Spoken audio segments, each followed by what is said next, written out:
What's up, everybody, and welcome back to Let's Vote on CC2LP1. We are starting the Quarry pack today, which I think is the 12th pack out of 28 that we are going through, and we're going to kick things off with Warmlands. Alright, so this, I can't actually hear the sound. Okay, there we go, I can hear it now. I think I was just talking over that. Okay, so that connects there. Okay, so this seems to be kind of a little bit of everything. Kind of feels a little awkward in terms of the way this is all placed, but looking at this little formation here and then the edges, I think this is the walls of drawn and quartered. Because I'm guessing that these teleports would not exist if this wasn't a walls up level, or it had to fit within something, and I didn't mean to do that. So yeah, let's just explore, and we'll see what happens. So that's pretty much a dead end.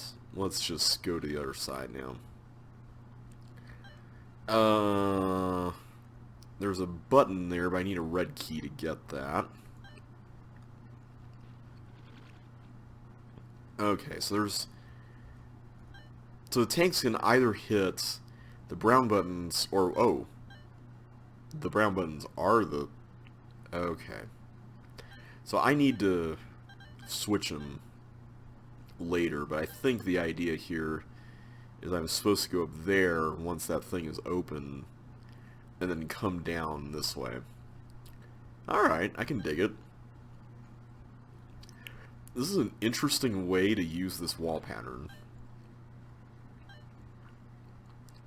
Oh, here we go. Okay, so now I can just go in and do this, right?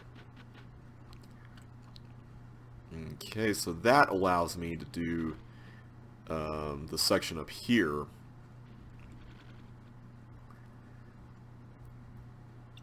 And this, in turn, what does this do? Oh, hi there. So this enables me to open up a yellow thing somewhere. I don't know. Okay, so that will enable us to get back. There's a red key there. So we're all done with this section here, right? Until the very end, at least. Okay, there's a lot of chips in this area. So the green key, or green lock, is over there, which enables the exiting. Alright. I see there's a bonus flag for braving the teeth there. Okay, so now I'm going to have to press all the trap buttons again, which will now unlock the stuff in the room there to the right via this. Apparently I need a blue key. I also need to do that, I think. So let's switch that up. Unfortunately, that closes that off, but hopefully that will open up something else. Oh. Not sure I should have done that. Drop that off for now. Okay, so I think the idea was that you were supposed to trap the teeth so you can go in there and grab the stuff. Okay.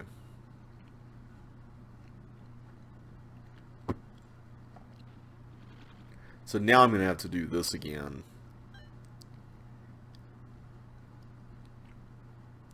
Oh, wait a minute. Before I do that again, let me push that. So there is a way to get in there without the teeth trapped, apparently, because you need a way to get that flag.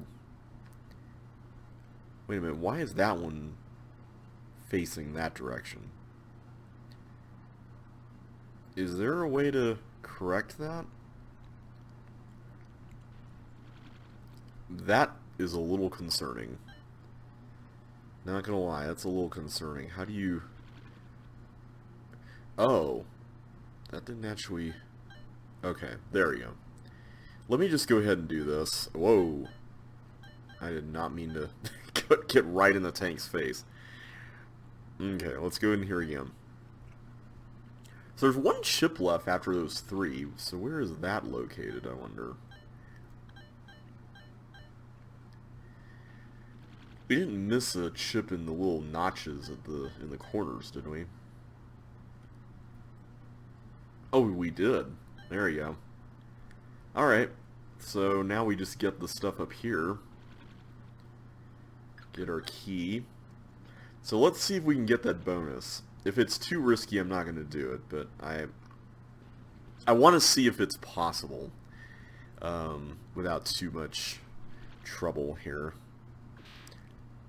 Okay, so you can just go right in and grab it. Okay. Get it halved, unfortunately, but that's still worth it, I think. So that was Wormlands. Huh. What did I think of that? I'm going to give it a 3. I think it was okay. I'm kind of a little, again, every time I say I give a 3, I feel like I'm a little ambivalent about it being in the set, but I really do mean that in this case. Like, it does a pretty good job of introducing some ideas. I like the way the tanks were used. It did have a little bit of back and forthing that was a little annoying, but I do like the way everything fit together at the end of the day. I just kind of wished that maybe it was a little more memorable. It's just a matter of there being just so much competition in the voting, so. Alright, Moonlight Mansion. Alright, so apparently I can't go in there now. I have to get rid of this first. Okay.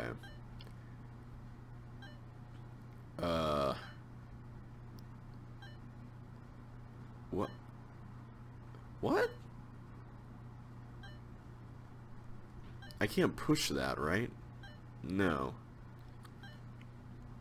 Unless... Hang on. No, I can't push that. What about if I do that? No. How am I supposed to get something there? Do I get the fireballs? Oh no, I can't even get a block to the fireballs. Okay, I'm clearly missing something here. So somehow I have to come back here if I'm to enter that room. Okay, this I just don't get.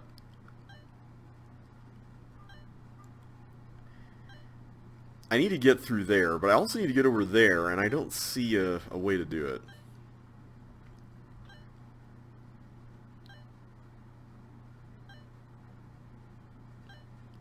Yeah. Not seeing it, guys.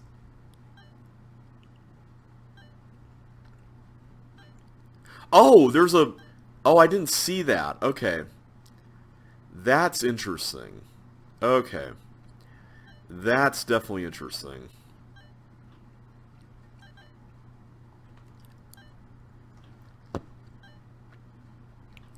So wait a second. How am I supposed to...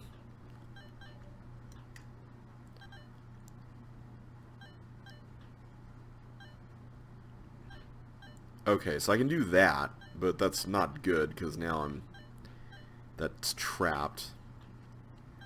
Okay, this is really a little fiddly, but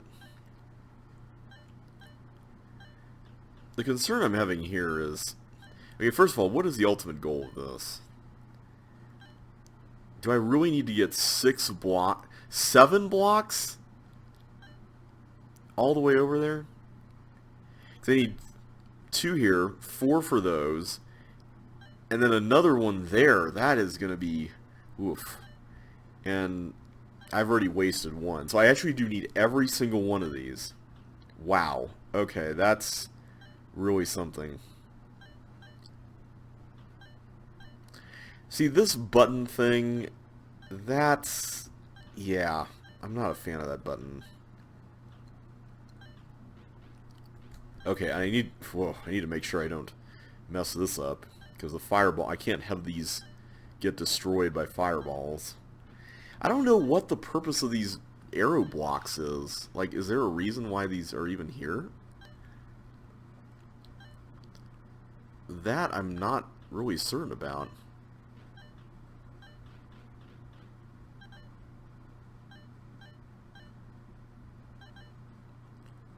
Okay, how do I get you to go where I need you?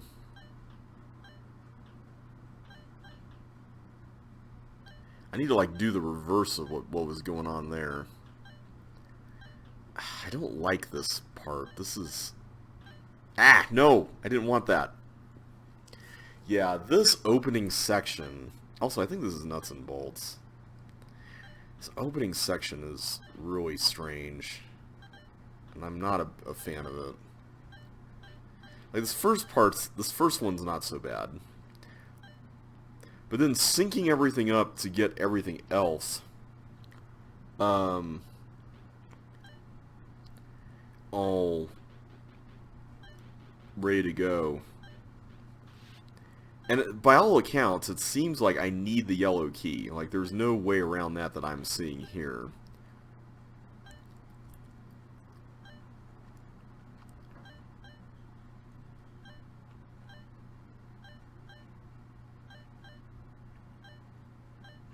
How do I...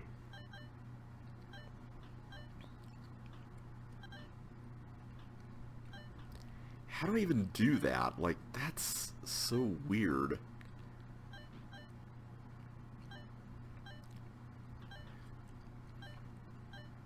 Like, I can do all the things that enable me to do that. But now he's trapped, and that's an issue.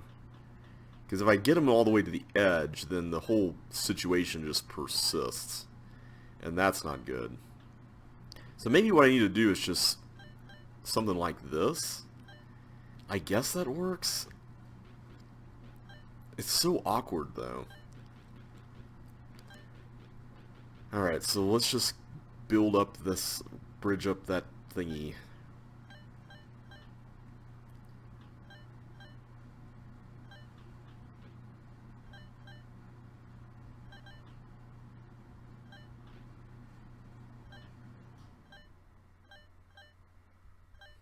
Okay, there we go.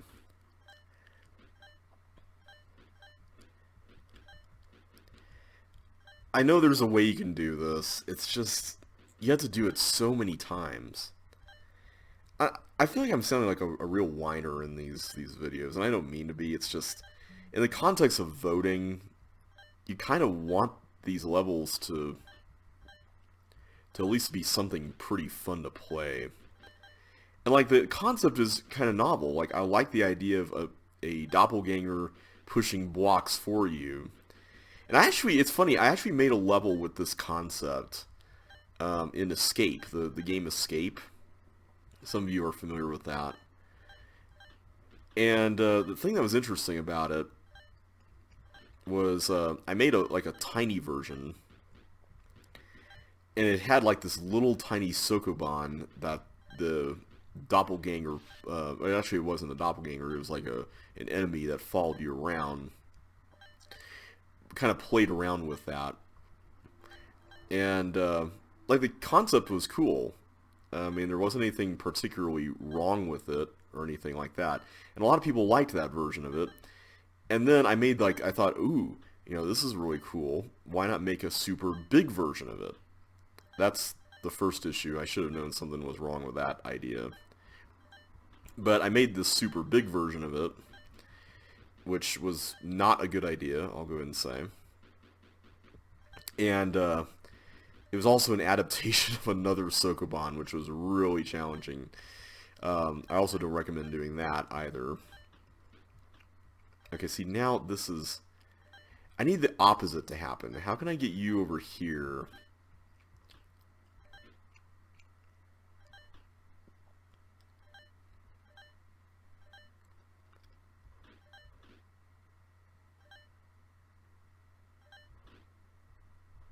Okay, I can do this. Is that how you do it?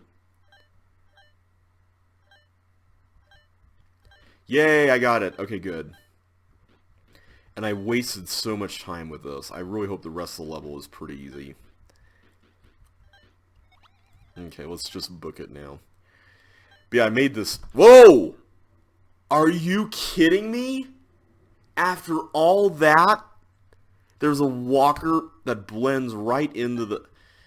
Oh no, no, no, no, no, no. We're not doing that. That's no. Not a fan of that. Not at all a fan of that. Yeah, that's too much. After all that block pushing, after all that hard work, I just get slapped in the face with that. So yeah, the more complex take on the idea did not garner a lot of very positive user ratings. And deservedly so, I'd say. At first I was incensed about the whole thing, but, I realized after a while, I'm like, there is a reason for that, and I should have paid attention to that, so... Alright, let's do that.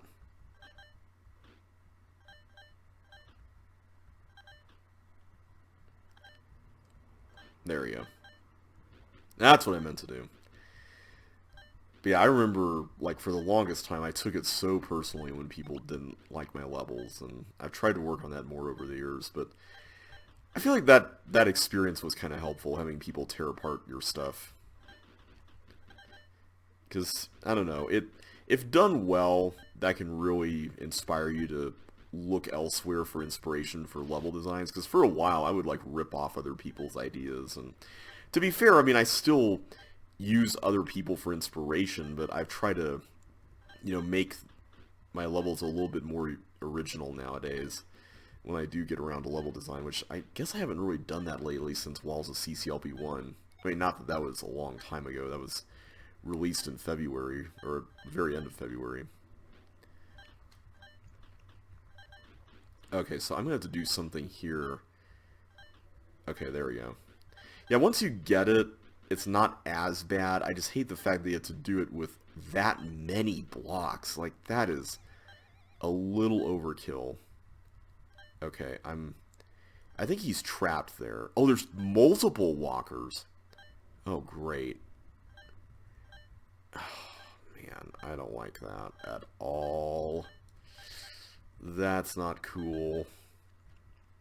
At least the maze is somewhat open. Okay, if I can just slip around here. Yeah, thankfully there's enough. Yeah.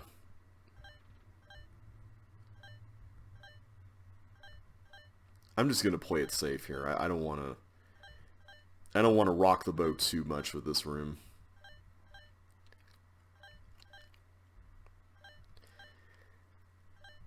So, about nuts and bolts, one thing that's always bothered me about this level, when it comes to making new versions of it or new takes on it, is that so many of them, and I am also guilty of this, so many of them fall into the category of, like, just making the original harder, I feel like.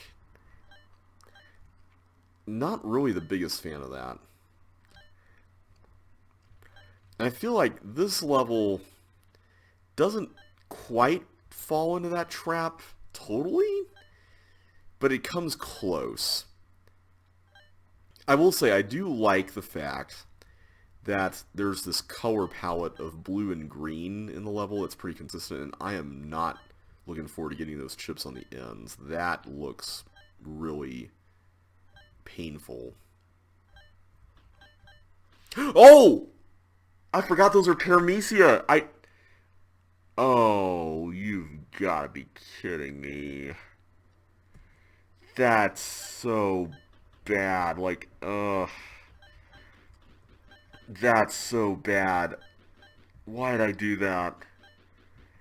Ah.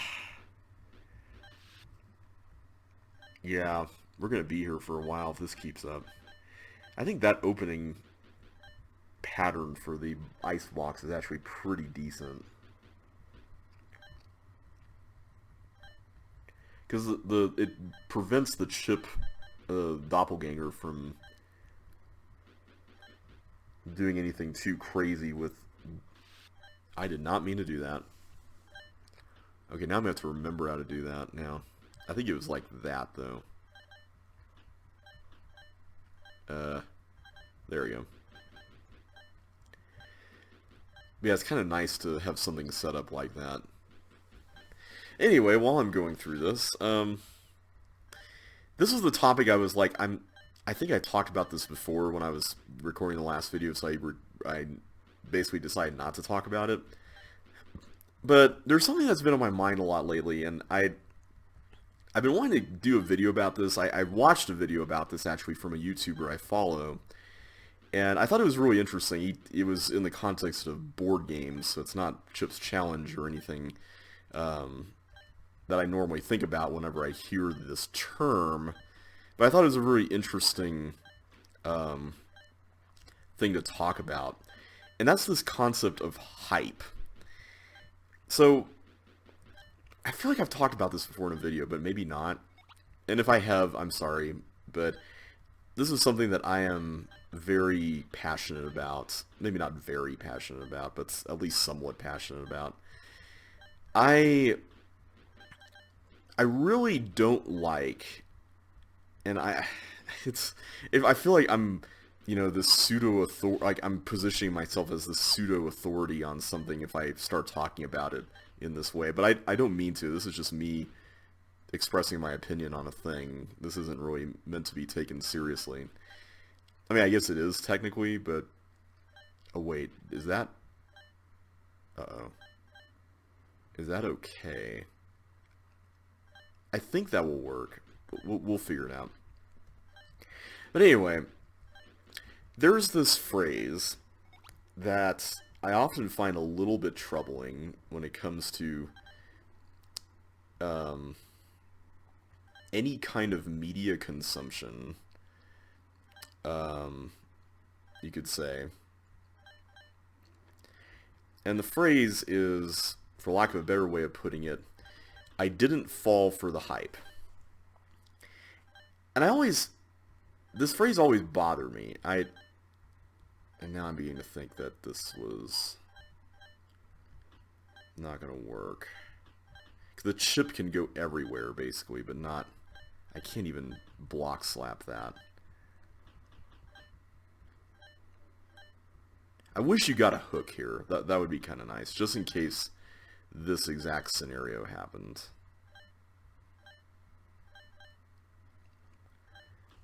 Oh man, don't tell me so I really was. No. Really? I wish you could offset yourself a little more here. So that doesn't work, does it?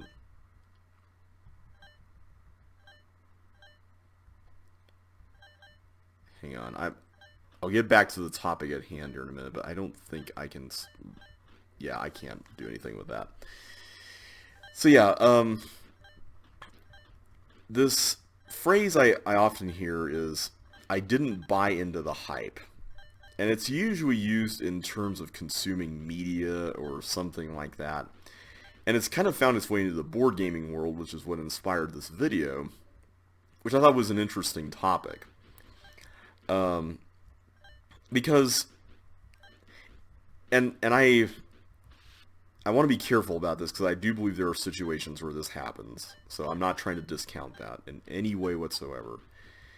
But when somebody says, I didn't buy into the hype, it feels like a very coded way of essentially kind of positioning oneself above the rest of the crowd. And essentially saying, I didn't get duped. And I guess I have an issue with this fundamentally, with the way this often plays out when it comes to the way people interact about stuff. Because like in the world of movies, for example, like this is probably one of the more notorious avenues for this kind of thing. When critic reviews come out, and there's a movie that gets like high reviews and high praise from critics and good scores and whatnot, and so there's hype built around it. And I find one of the things I find really interesting about this as well is that there actually is a dictionary definition for hype. And by the way, I understand that dictionary definitions do change, so I'm not trying to discount that either. But essentially, the traditional definition of hype, if you want to call it that, is typically used to refer to like someone being, somewhat slimy in their building up or buttering up of something, kind of like a used car salesman, right? And most people are not necessarily fond of those kinds of tactics. Like, we look down upon those tactics. But what I find interesting is that this idea of generating hype in some of these cases is not necessarily someone trying to deceive somebody. It's just more excitement. And you could say excitement, that's a legitimate definition of hype as well. I mean, there's nothing wrong with admitting that. That's oftentimes what happens. And maybe a better term to use would be buzz, I guess.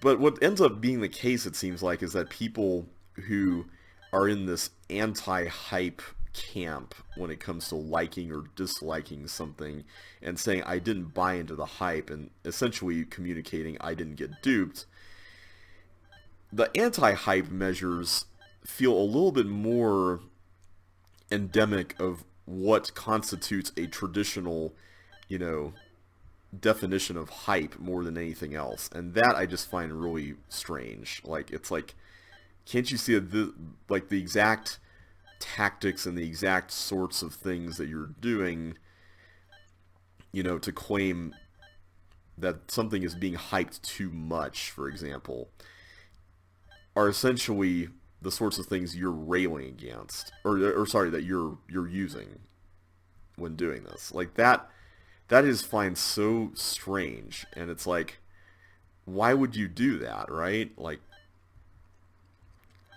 I don't know. People are really odd, and I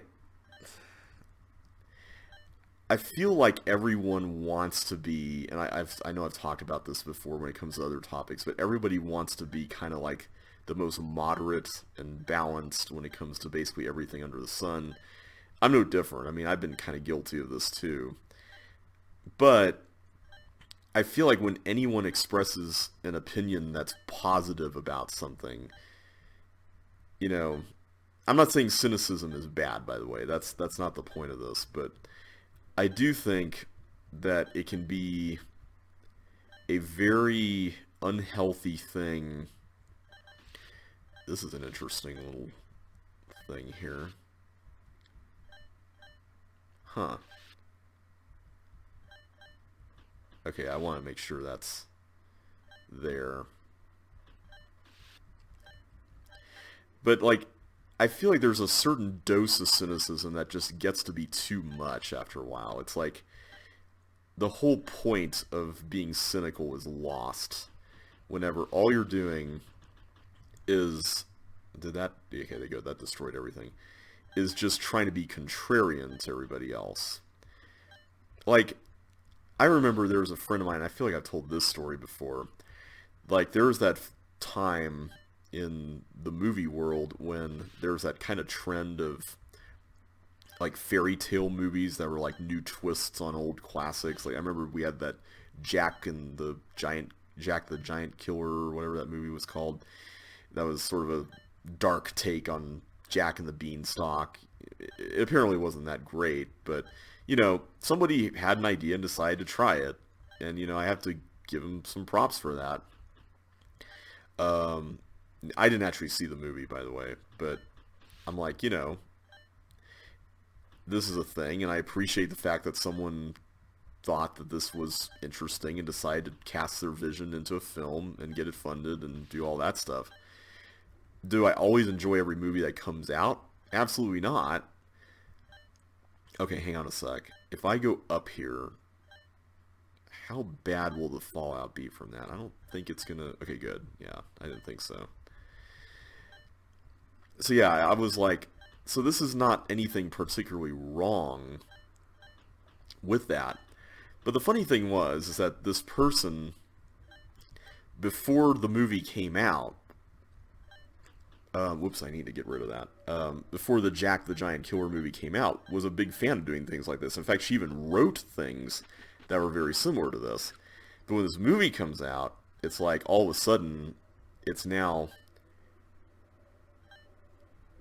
Okay, hang on a sec. What is the risk of going up down there? I guess I would just chase the teeth back here. You know what? I'm not going to worry about it. I'm going to give that... I'm going to give it a 2. There are some interesting things in there, but there's also some really annoying things. I didn't really like how long the beginning took. The walkers, I felt like maybe you could have just put one walker, and I understand there's a whole blue-green color palette thing that seemed to be going on, but man, blending right into that blue tile, oof, that's a little rough. The rest of it, I like the chip mimic cloning thing. That was kind of interesting. The paramecium were eh. The ending was also eh, and the blobs were just really nerve-wracking as all get out. And the whole thing, I feel like, when compared to level like old stunt bands, which we played before in one of the other packs, I don't think it differentiated itself from the original as much as it could have. So I'm giving it a 2. So yeah, when this Jack the Giant Killer movie came out, she was like, well, I can't like this thing anymore because it's popular now. And I'm just going to myself, okay, that was real easy. Is that the walls of stratagem, by the way? I mean, I know that that arrangement is not necessarily that distinct, but I feel like that's the exact pattern of stratagem. Alright, Mystic Cave. Let's check this out and see what happens. But I'm like, why can't you like it? Like, that just seems so bizarre that now that other people like something and or it's a fad or something like that, now all of a sudden it's wrong to enjoy something. Like, it feels like it's more important for you to be different from everybody else and to find some sort of superiority in that than it is to just enjoy what you enjoy. I mean, why can't you just enjoy what you like? And I don't know, maybe there's some fringe cases where this could be understandable, but I still have yet to find a reason, especially if it was something that's supposed to be just for fun. And that's the thing about this. It's like, we're talking about things that are just for fun, movies and games, or, you know, things like that we're supposed to just enjoy. I mean, why go through all this trouble of just being contrarian whenever something becomes popular, or whenever a critic likes something, or, I don't know, just about anything along those lines? Like, you don't have to do that, right? Anyway, all that to say, I get really irritated whenever I see anti-hype. For one thing, I think negativity tends to have a more toxic effect than positivity. And I understand that there are forms of positivity that can be toxic. For example, if somebody likes something, you dislike it, and then they say, well, you're not a real fan of this thing. I mean, that's just as bad, because, I mean, they're playing that superiority card just as much, so it's not really any different. But I feel like somebody just enjoying what they enjoy, I mean, there shouldn't be anything wrong with that. I mean, provided you're not, you know, stepping on anybody else while you're doing it, like in that aforementioned scenario. I mean, why not just let people enjoy stuff? I don't know. Anyway, I'm going to get off my soapbox now, but I just find it interesting, the use of that word hype, you know. It's fascinating. Anyway, yeah, the last level was kind of a little bit short, and I gave it a 1, by the way. There wasn't really a whole lot going on there. Can you even get to that middle thing? I don't see how you could. Also, oh, there's a yellow key. I was like, there has to be a yellow key here somewhere, right? I'm going to go ahead and go inside here and do this part. So this is basically a maze. There's a few things we could get after the socket, after we get all the chips, in the form of bonus flags, but I'm not sure. Hang on a sec. What is the makeup of the remaining paths? Like, what are the doors that we need? I guess they're up there. This level I'm not a big fan of. I feel like this green wall maze, First of all, I appreciate the fact that I got the secret eye. That's nice. But at the same time, okay, at this point I'm just gonna go ahead and use use the green key because I don't see any reason not to. In fact, I'm not sure why you would even need to be chip in this level. Because there's only one green door, apparently. Yeah, I appreciate the use of the eye, but the problem now is that the whole maze is just kind of trivial because of it. There's really nothing happening here. So I think this is also going to get a 1 as well. Alright. Moving on to unlocking a new idea. Alright, so it looks like eventually I'm going to need to get a block over here, and then I can then get to the end. But first I'm going to have to... So hang on a sec. If I position... Wait a minute. I think I just have to get things...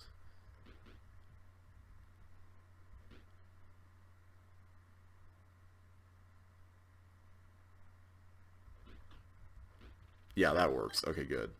So I just have to do this basically on repeat now. So that's easy. That's easy. Okay, that was... Oh. Oh wait, no, that's the railroad thing. I was like, wait, did I mess up the level somehow? How do you do this?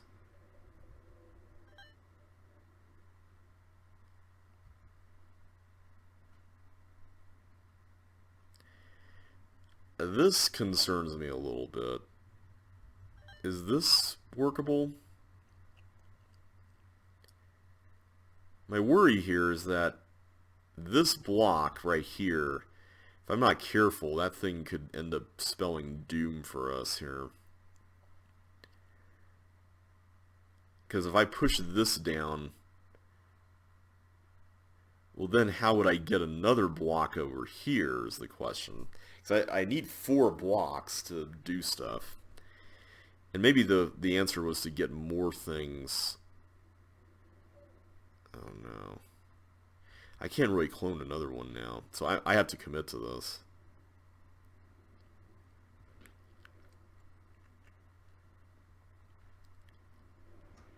Yeah, I think we've cooked this. I'm pretty sure.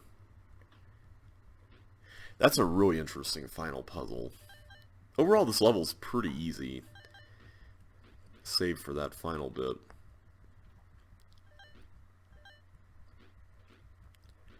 But yeah, most of this is fairly simple.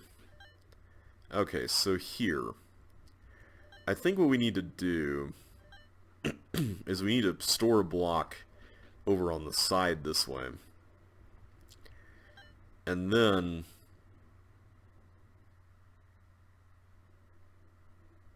yeah, that should be fine. I think we can make this work. Yeah, that works. That was pretty neat. I liked that. I kind of wish that the rooms were a little more difficult. Maybe this was meant to be an easy level, though. It reminded me a little bit of... At first, when I saw the rooms, I thought this was going to be like same game, and you'd have to like transport a block all the way back or something. And I kind of wish that was the case, because each room on the right was fairly simple to work out. This room was really the tough one. I'll give it a 3. Alright, self-driving double-decker bus. That looks a little scary. Okay, what are we dealing with here? Okay. There's a bunch of monsters. There's apparently dynamite? Okay. Is this from the same designer who did that Around the World level? Okay, I'm really confused here. So apparently there's dynamite, But I can't use it here because then I'll kill everybody. So that's not going to be workable. Oh, but Melinda can go in there. Ah, okay. Let's work on that. Okay, so let me actually get all of these and give them to all the chips here. I think this is going to be the key. Because there's 4 chips and then a Melinda, right? So this gives us the bus. There's a whole section there. So I take it that we're all supposed to go inside. Okay, I'm also seeing 1, 2, 3, 4, 5, 6 paths into the exit. That seems limited given that there's 3 characters over here. But maybe there's multiple exits, so I probably shouldn't be jumping to conclusions yet. No! I did not mean to do that. Alright, let's try this again. I don't know if there's a specific character who has to have the dynamite. Oop, I did not mean to switch. Okay, so I see that we're going to have to, or at least one character is going to have to release all these monsters if they're going to get to the exit there. So I don't know what that means as far as the fate of the other characters. I see there's helmets. So that's something at least. But beyond that, I don't really know much else yet. There's also the matter of what's going to happen up there, and that honestly worries me a little bit. I don't know if that force slide is meant to be navigated in a very specific fashion.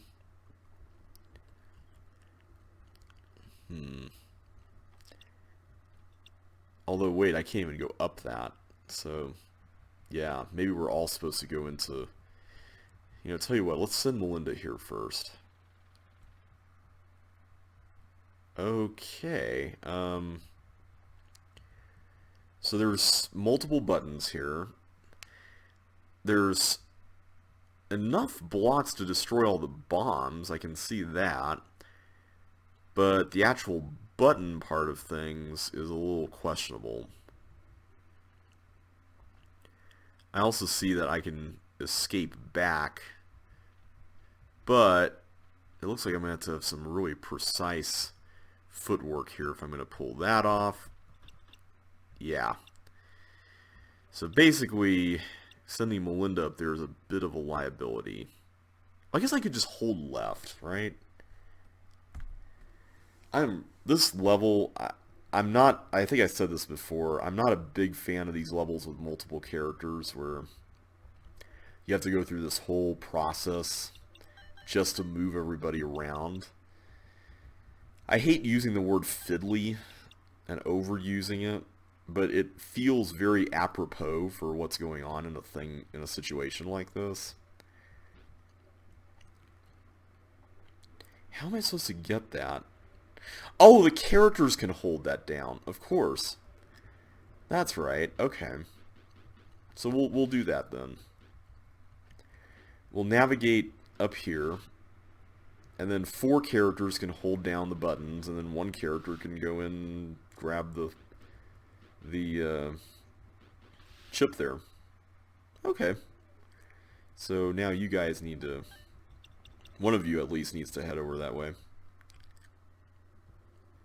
So not everyone actually... No, everyone does need to be here. That's right. So let's do that real quick.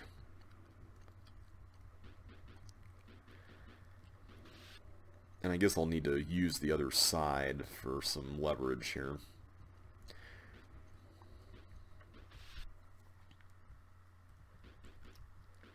And then it's just a matter of navigating all the player characters over there.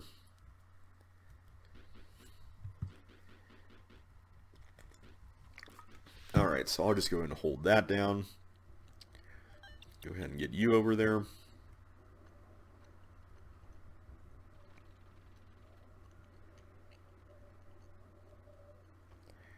I guess the chips could be leverage for Melinda on the return trip. Because they'll bounce right off the ice.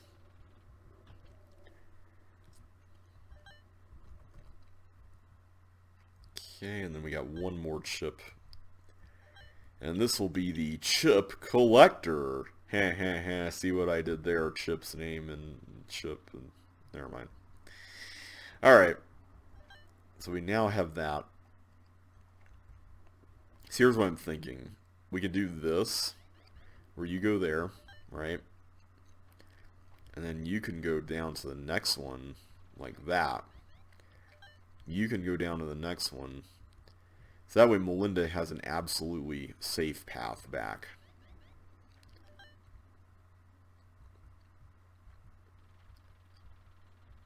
There we go.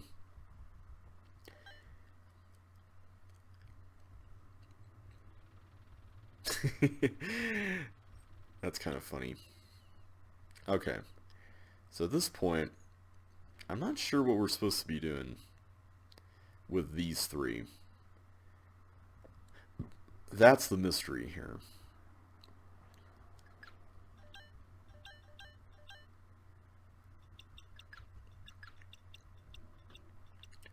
Like, how do you even get in there?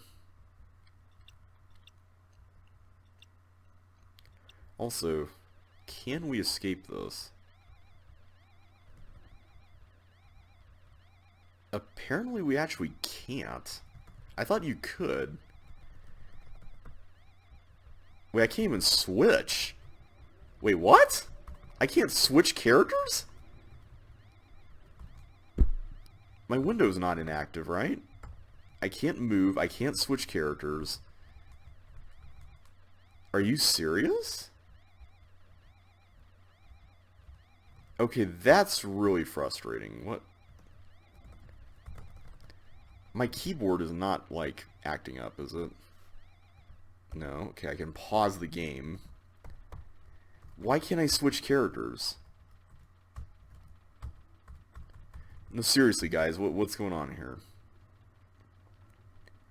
I should have walked along the force floors as Melinda and put all these out here. I'm sure that was part of the solution. You know what? At this point, I'm just going to watch the solution. Let's go ahead and do that. Let's see, we're in Quarry now. And F3. Okay. I feel like we were doing pretty well. I just don't want it to do this all over again at this point. Okay, so you get all these. Go back and give them to all our buddies here. There we go. And now we can go forward. I'm just wondering how you would handle the end. Like, how do you even get the...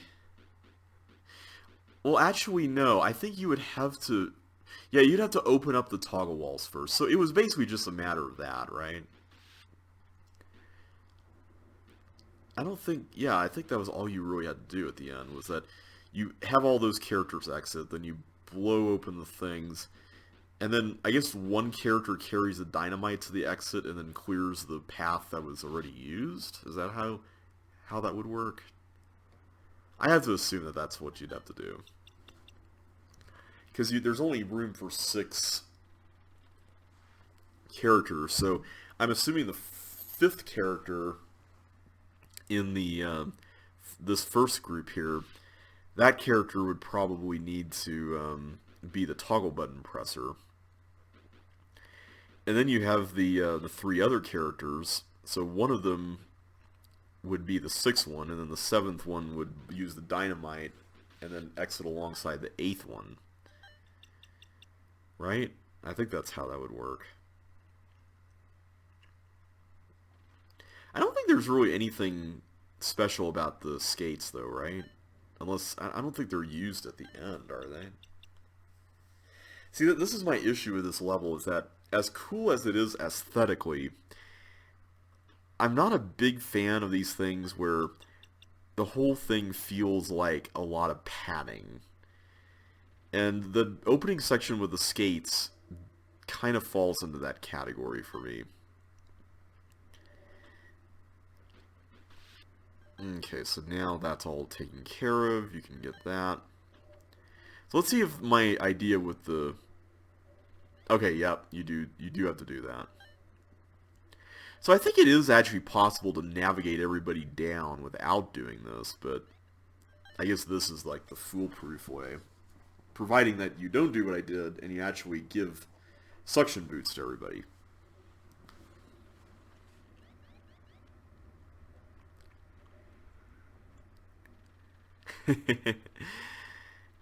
I'm really confused though by why we couldn't go left, because everything was preceded by a down force floor. So I would like to think that actually matters, right? Like, doesn't the down force floor and then the ice then allow you to use the next down force floor to override it, and then... Okay, there we go. So now everyone's going to go to the exit. And I'm assuming character number 5 will be the one to press the button.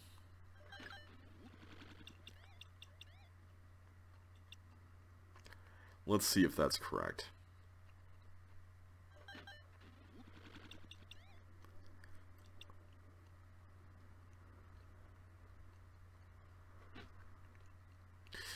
Oh yeah, that one at the top doesn't actually get used. So character number 6 actually has to use the dynamite.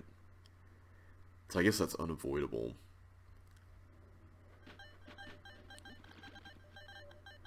Okay, so you're gonna get that. So now you just have to navigate all this stuff. So yeah, it's just a matter of placing a dynamite there. There you go. Do helmets protect you from dynamites? I don't think they do. Because I think they only protect you from monsters. Alright, so that was self-driving double-decker bus. I'm going to give that a 2 as well. I like the way that top part worked with the blocks and then the buttons being held down and all that. I just wasn't the biggest fan of the way it just felt tedious, for lack of a better way of putting it. But definitely an interesting concept, though. And I do like the way it looked, so that was pretty neat as well. Okay, so we are going to journey onward to level 7, Advanced Teleport Lesson. When it comes to sidestepping or overriding force floors, green and blue teleports act like slow ice. Slow ice? Okay. So, can do that. So wait a minute, if I'm Melinda... Oh wait, I need to get rid of the boots to try this out. Okay, it's the same thing. Alright, what about this one? Red and yellow teleports are more like force floors. You can always override the force floor after them if you don't override the teleport itself. So kind of like what we did in, what was that level? Autopilot, right? Okay, let's see if we can figure this out.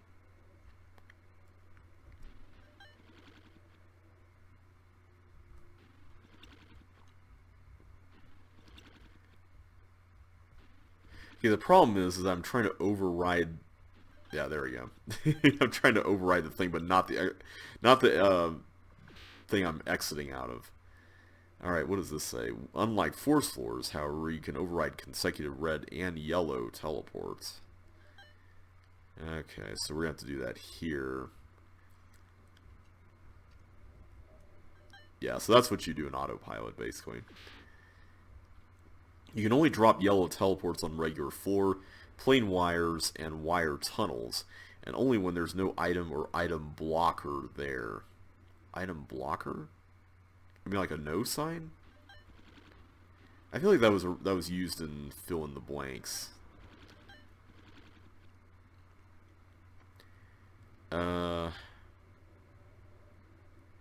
Okay, so how are we supposed to do this? Like, yeah, I think that's what the hint means by an item blocker.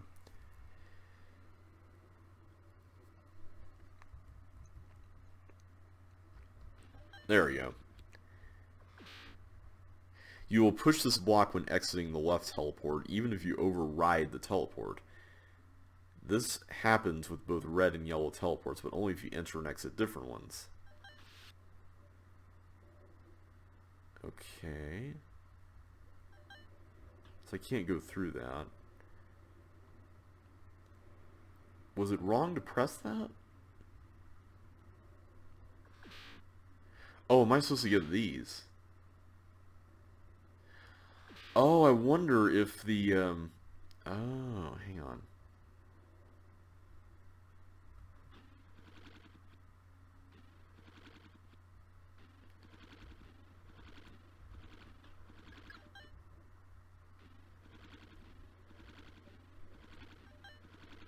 No, I messed that up.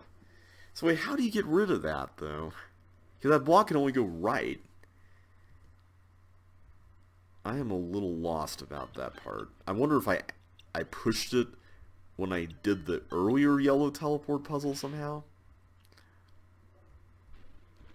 Hang on. This is really interesting. The layout of it is definitely very reminiscent of the original CC2 lesson level, excuse me.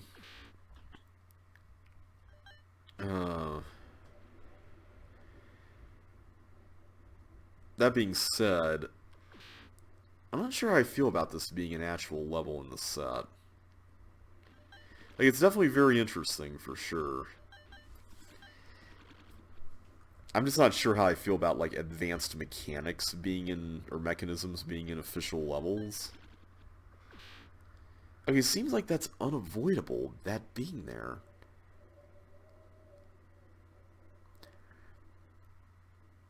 When exiting the left teleport. See, I'm so confused about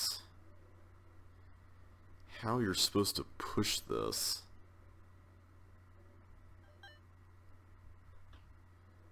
That part I don't understand at all. So because that was blocked, I went there. Okay, that part I get.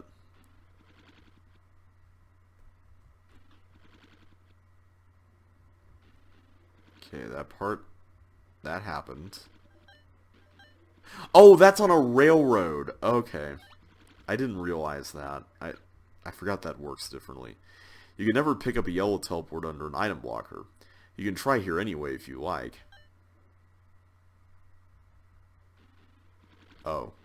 That was interesting. I don't know how I feel about that. Like, in terms of it being in an actual set. Like, it presented some interesting ideas. I just feel like these particular mechanisms are best displayed in an actual level that teaches them where and the concept can be developed more, kind of like autopilot, than in a level where you just play around with it in a room and then you just move on to another thing, kind of like the CC2 lesson levels. I guess maybe the the former is more my speed when it comes to learning stuff. Like, I'd rather iterate on it and develop the idea.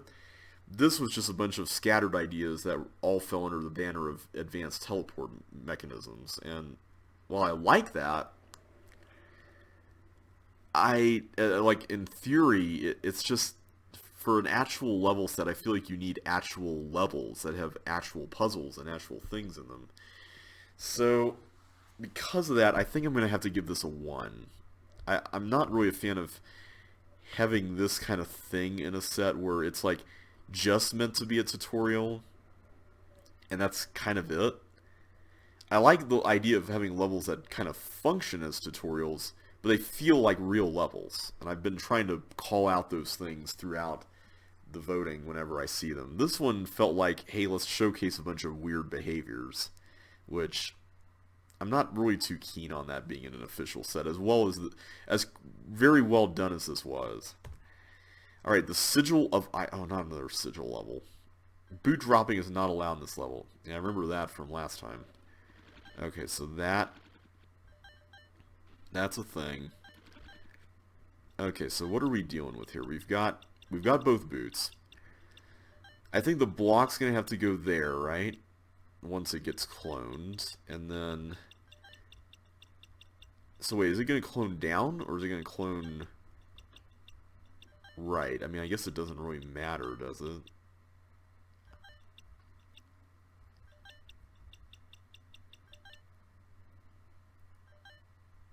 Okay, let's just... Oh, wait a minute. It needs to go another space. Oh, now that's interesting. So is there a way to, like, convert that to an ice block? I don't see a transmogrification dealie here. Okay. Oh, the teeth also goes. Okay, so I think the teeth needs to go first, then the block goes. I think that's the play here.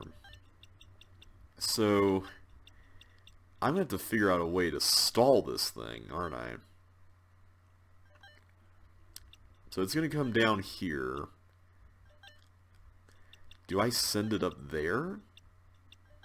No, because if I do that, that kind of comes with its own set of problems. What I'm curious about is, can I push it right when it's coming through here and then it slides left? That would be kind of interesting. Let me try that, actually. Okay, apparently that doesn't work. It was worth a shot, though. I just need to figure out a way to keep this block at bay. So... if I push it down, well, first of all, would I even have the chance to catch that in time? I'm not sure I can.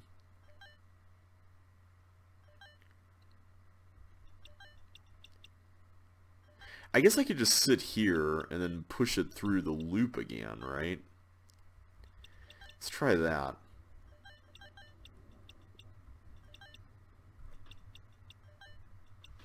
Oh!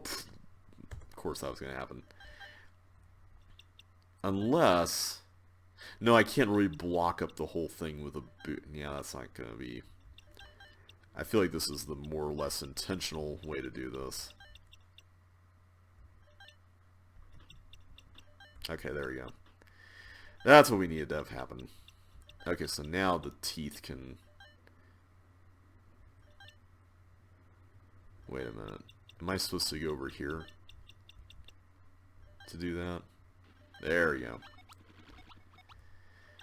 Okay, now I think we can do this.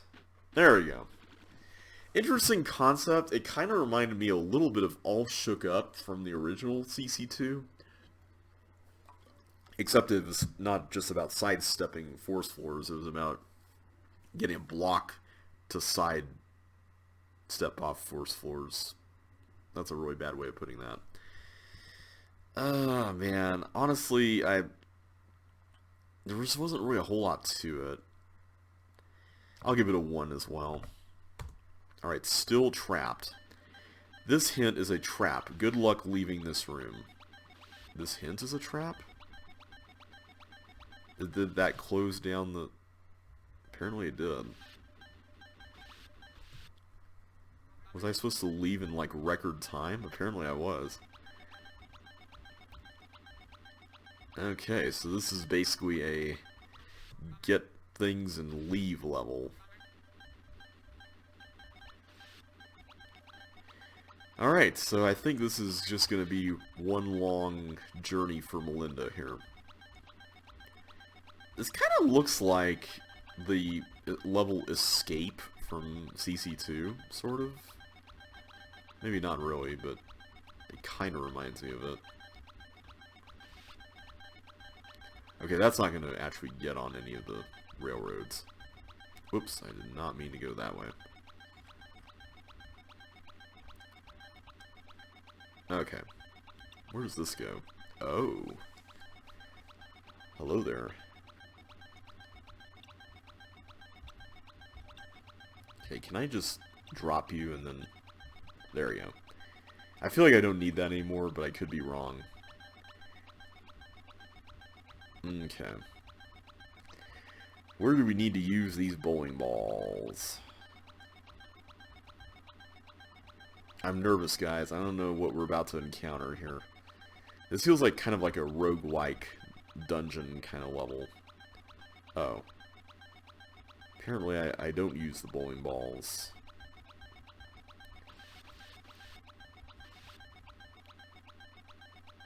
Oh, I was supposed to send them across the... I'm dumb. I forgot you can do that. I thought it was weird. I'm like, why would I collect the bowling balls and then not use them? That would be really bizarre.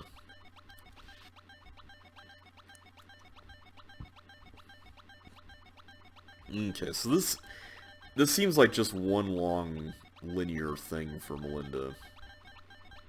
I don't even know why you need the suction boots or the force floor at all there.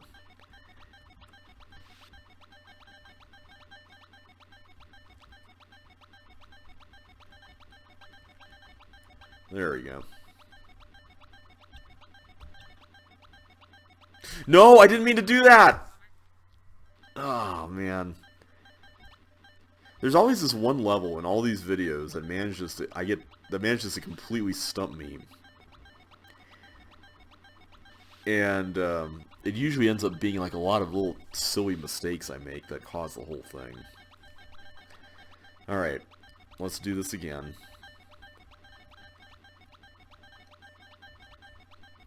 Okay, this path, I think, is pretty solid. There we go. That's what I wanted to do. Okay, so now let's move on to new things, hopefully. I notice there's more blobs here. Yeah, there we go. So it seems like they're... all but one will destroy a bomb? Is that how it works? Okay, this is a little... problematic. I'm not really a fan of... Okay.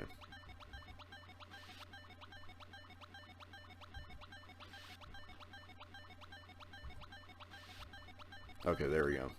I was really worried that a blob would totally get me while doing that. And is this just one long block pushing thing? I think it is. There's a... What is going on with the walkers there? Oh my goodness. That is really trippy, not gonna lie. Okay, so I think we need to go here. This kind of reminds me a little bit of Clubhouse and other levels that came out around that time that had this one-block Sokoban thing going on. I remember David Pinkston made a level like this, although I don't know... I think it got submitted for like CCLP3 voting when he released David P2. And it was like, I think it was called My Kingdom for a Block. I remember that one. I made my own kind of rip-off of, what was it? Clubhouse. And I'm not sure if I ever released this level or not, but it was called Block Collector. And it kind of had the same thing going on.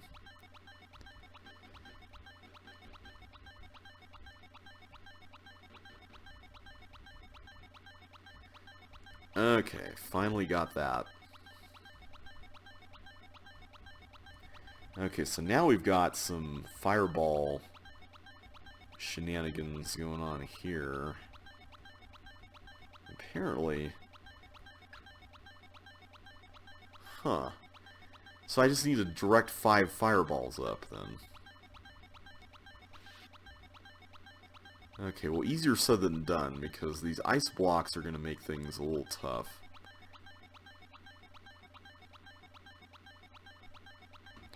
So the question here is... Okay.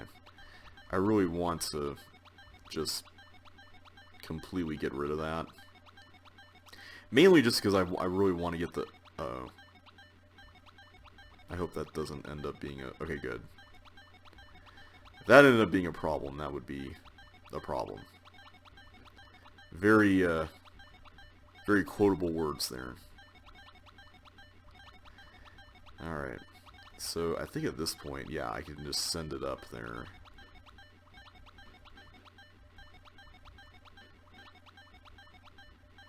Oh wait, it's one space. Ah.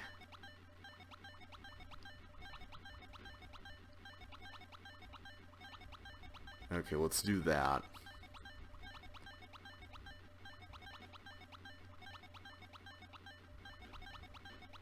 And then let's do this. There we go. So at this point, that should be fine. I'll just hide here in case something goes wrong. But now I want to actually see. Okay, so there's 2 more. Alright. There we go. I wasn't really a big fan of that. That just kind of felt like a bunch of stuff thrown together and with no real coherency to it, so I'm going to give that a 1 as well. Alright, let's move on to the next level. Frozen Teeth. Oh no. I feel like we've seen a level like this before. Was it that Circling 2 level by Andrew R? I think it was. Okay, so at the very least, when you get out of the edges, the rest of this kind of feels a little bit more predictable with the sliding, sort of. You just have to be really careful not to hit anything.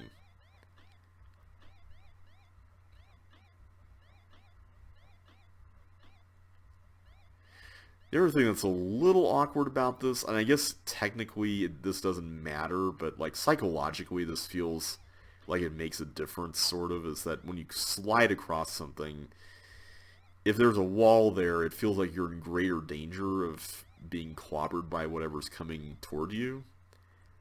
And that's probably not actually the case, but it feels like that's the case. Maybe it is from a timing perspective, but I don't see why it would be.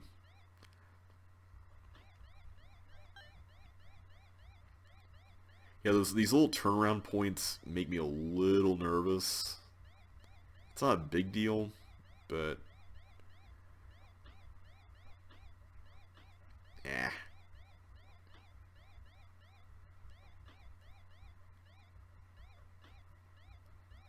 There we go. And then they're colliding, which makes things even worse in some ways. Whoa!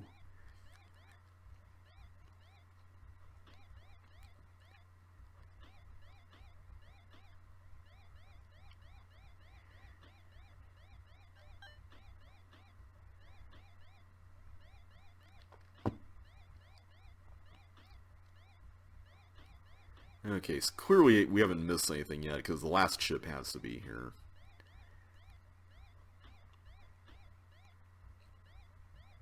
There we go. No!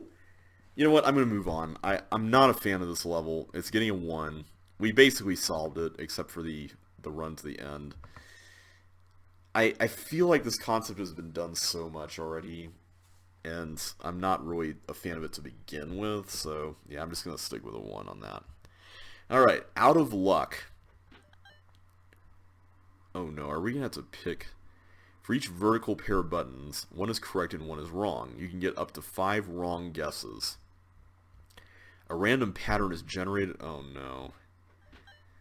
So basically, I just have to pick some buttons here and hope they're right. And I guess you get bonuses if you... let's do that.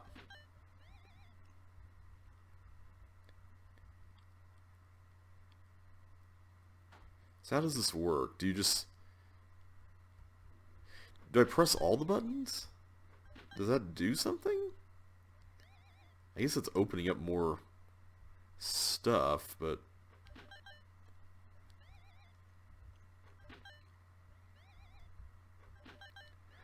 oh, I get it. Okay. I think. So that did open them up. Man, I got a lot of stuff wrong. Wow. Okay, so that was a problem. Let's do that. Okay, so that was correct. Let's do this one. Let's go up for this one. Okay, so far so good. Let's go down. Okay. Excellent. Up. Nope. Down. Wow. We actually managed to get a pretty decent score. And I guess here you can see the mechanism. I like that idea. I don't like that idea being in an official set, though. That's the issue I'm having with this. Cool concept, though, but it's getting a 1. Alright, pollution. Oh, this is another one of these.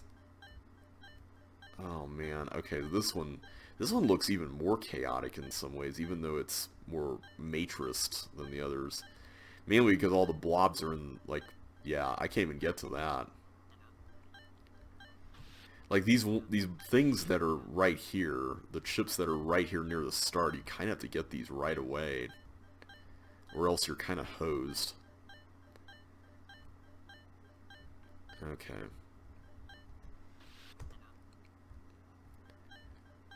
I like this path. Let's stick with this.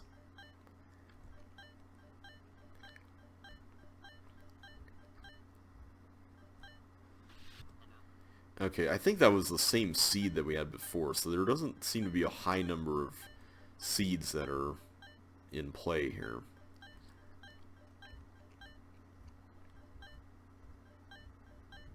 Okay, good. Oh, no, not... Ah, that chip got trapped.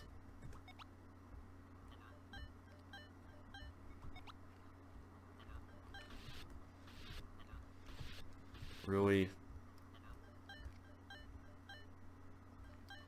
You basically have to get all these inner ones, like, right away. So, this level, weirdly enough, reminds me of something from another game.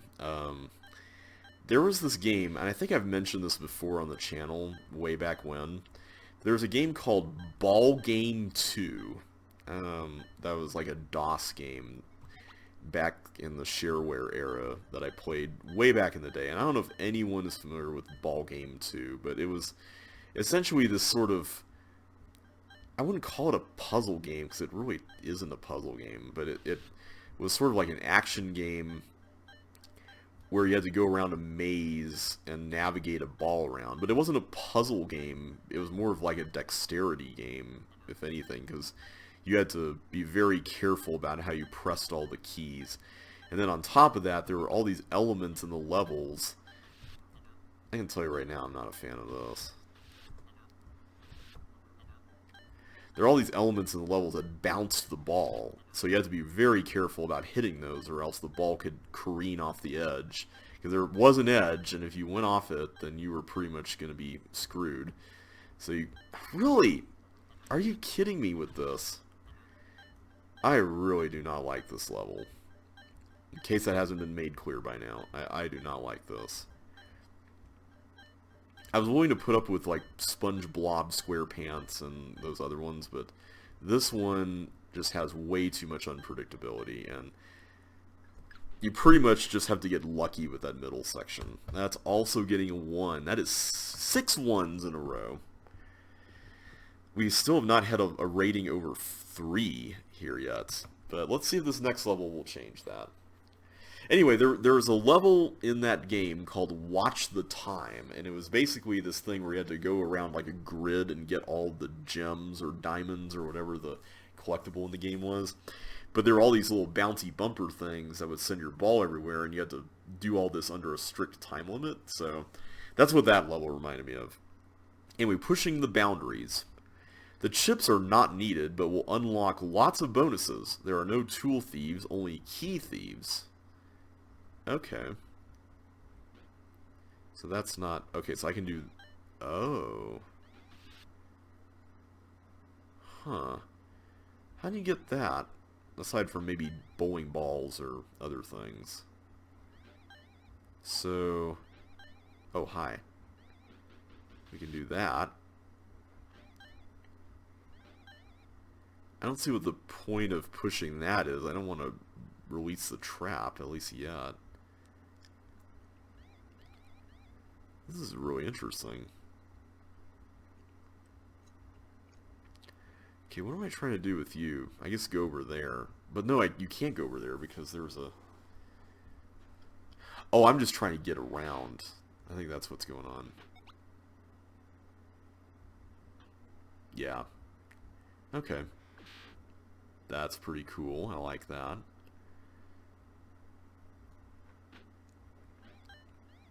Okay, so this is just a key swappy thing. This is pretty neat. I like the way this works.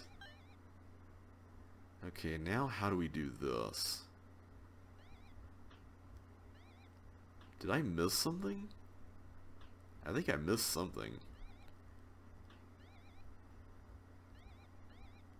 Yeah, I don't see any way around that from where I'm standing, so let's restart, I guess. This is definitely a fascinating level.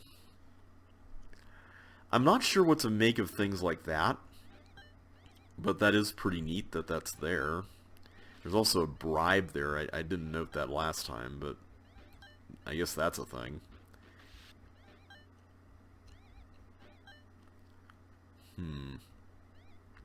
So I need to go around this way to unlock any of this stuff.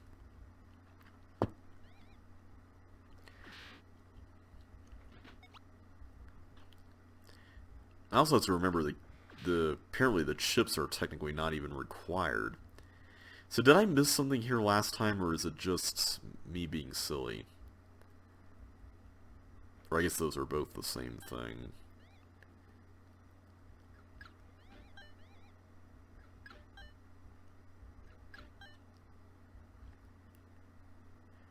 The problem with this,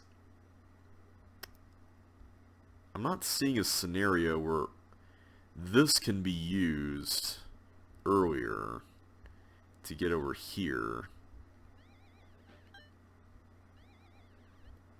Like, that part is somewhat problematic. So I'm beginning to wonder if there's a way that you're supposed to cross back, then maybe grab something from this other area without the trap in play, and then come back here? I guess that would make sense. We can try that.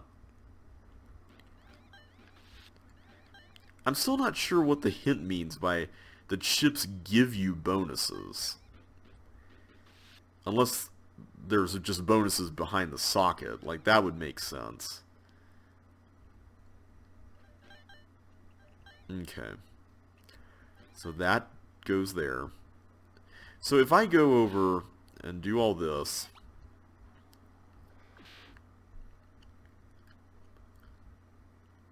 okay, I don't really have to worry about that unless, well, unless I'm supposed to get something from somewhere else.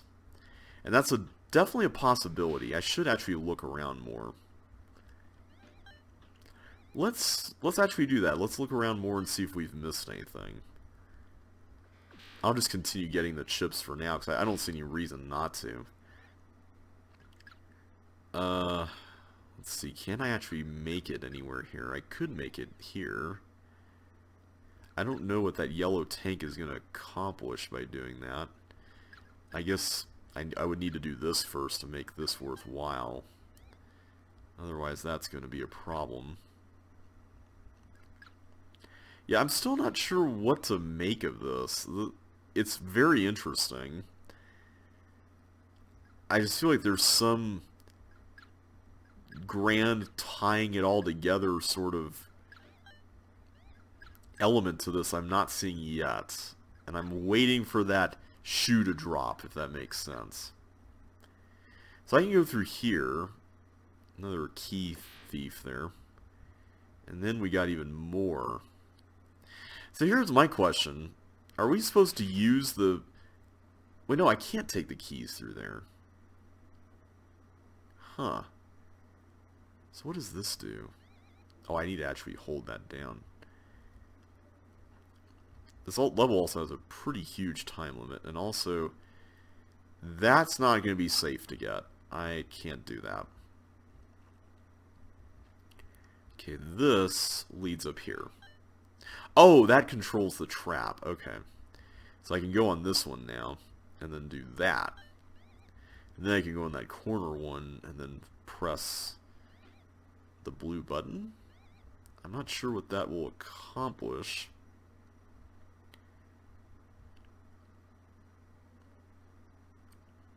So this will unlock more stuff. Oh. Oh. Interesting. I feel like I wasn't supposed to do that. Yeah. I think I was supposed to get out of the way before that came crashing down like that. This is really fascinating. I do feel like the level has a lot of gotcha moments, though, which I'm not terribly fond of. So, what is the benefit of pressing that toggle button? I'm assuming that will all be explained in due time later on. But for now, I'm just going to keep on pushing forward. So my working theory is that eventually you'll have a red key to open that with, and then with the red key you'll be able to get through here with the toggle state changed. That seems to be the logical assumption to make here. Now, have I locked myself out of... Uh-oh. I really hope I did not lock myself out of being able to cross over. The problem I'm seeing right here is that I need a way to get over here, and I think by pushing that, I've prevented myself from being able to cross cleanly over this way. That's a little unfortunate, because it feels like this level is trying to teach you to go and take advantage of all that. Although, wait, that's for the ghost. So maybe you do need to do that. You know what, I guess we... You know what, let's just stick with it. I shouldn't have faltered like that.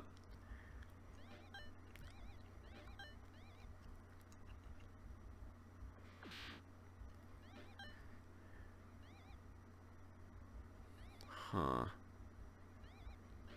Maybe we have to come around from the bottom?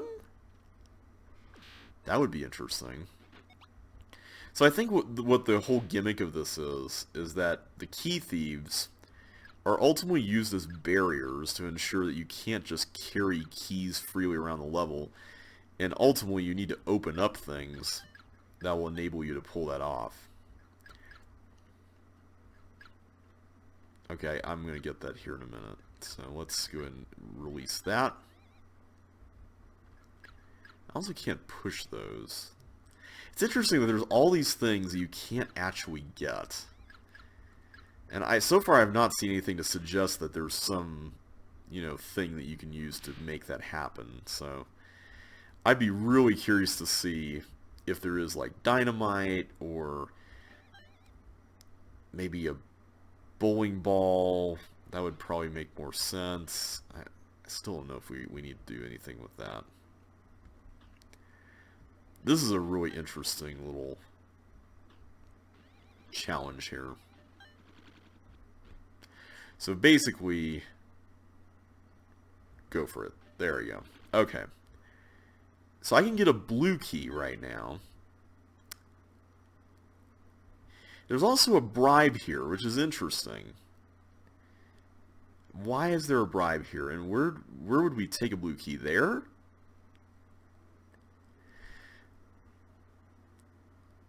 I would have to assume yes, and that the tank button is for this whole thing. But I would also need flippers to make that worthwhile, and I'm not seeing any available ones at this point. So that's... I don't think that's happening anytime soon. I also still can't really do this. What about that railroad part there? We haven't looked at this yet. This path up here. What is that pink button all about? Oh, I see. That allows us to get the hook without any problem. Ah, okay. And I think that's up this way? Yeah. That's really clever. I like that. So what is the point of getting the hook?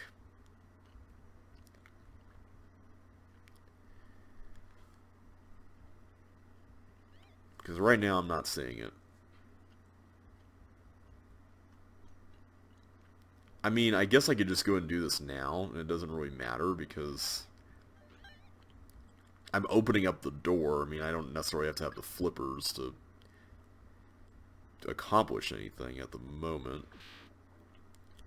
So at this point, I have cleared the path back, right? Yeah, I have cleared the path back. Still not sure what we're doing here, but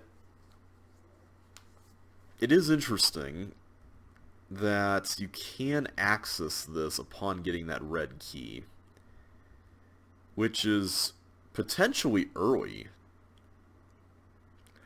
Now, this is the part of the level that really worries me.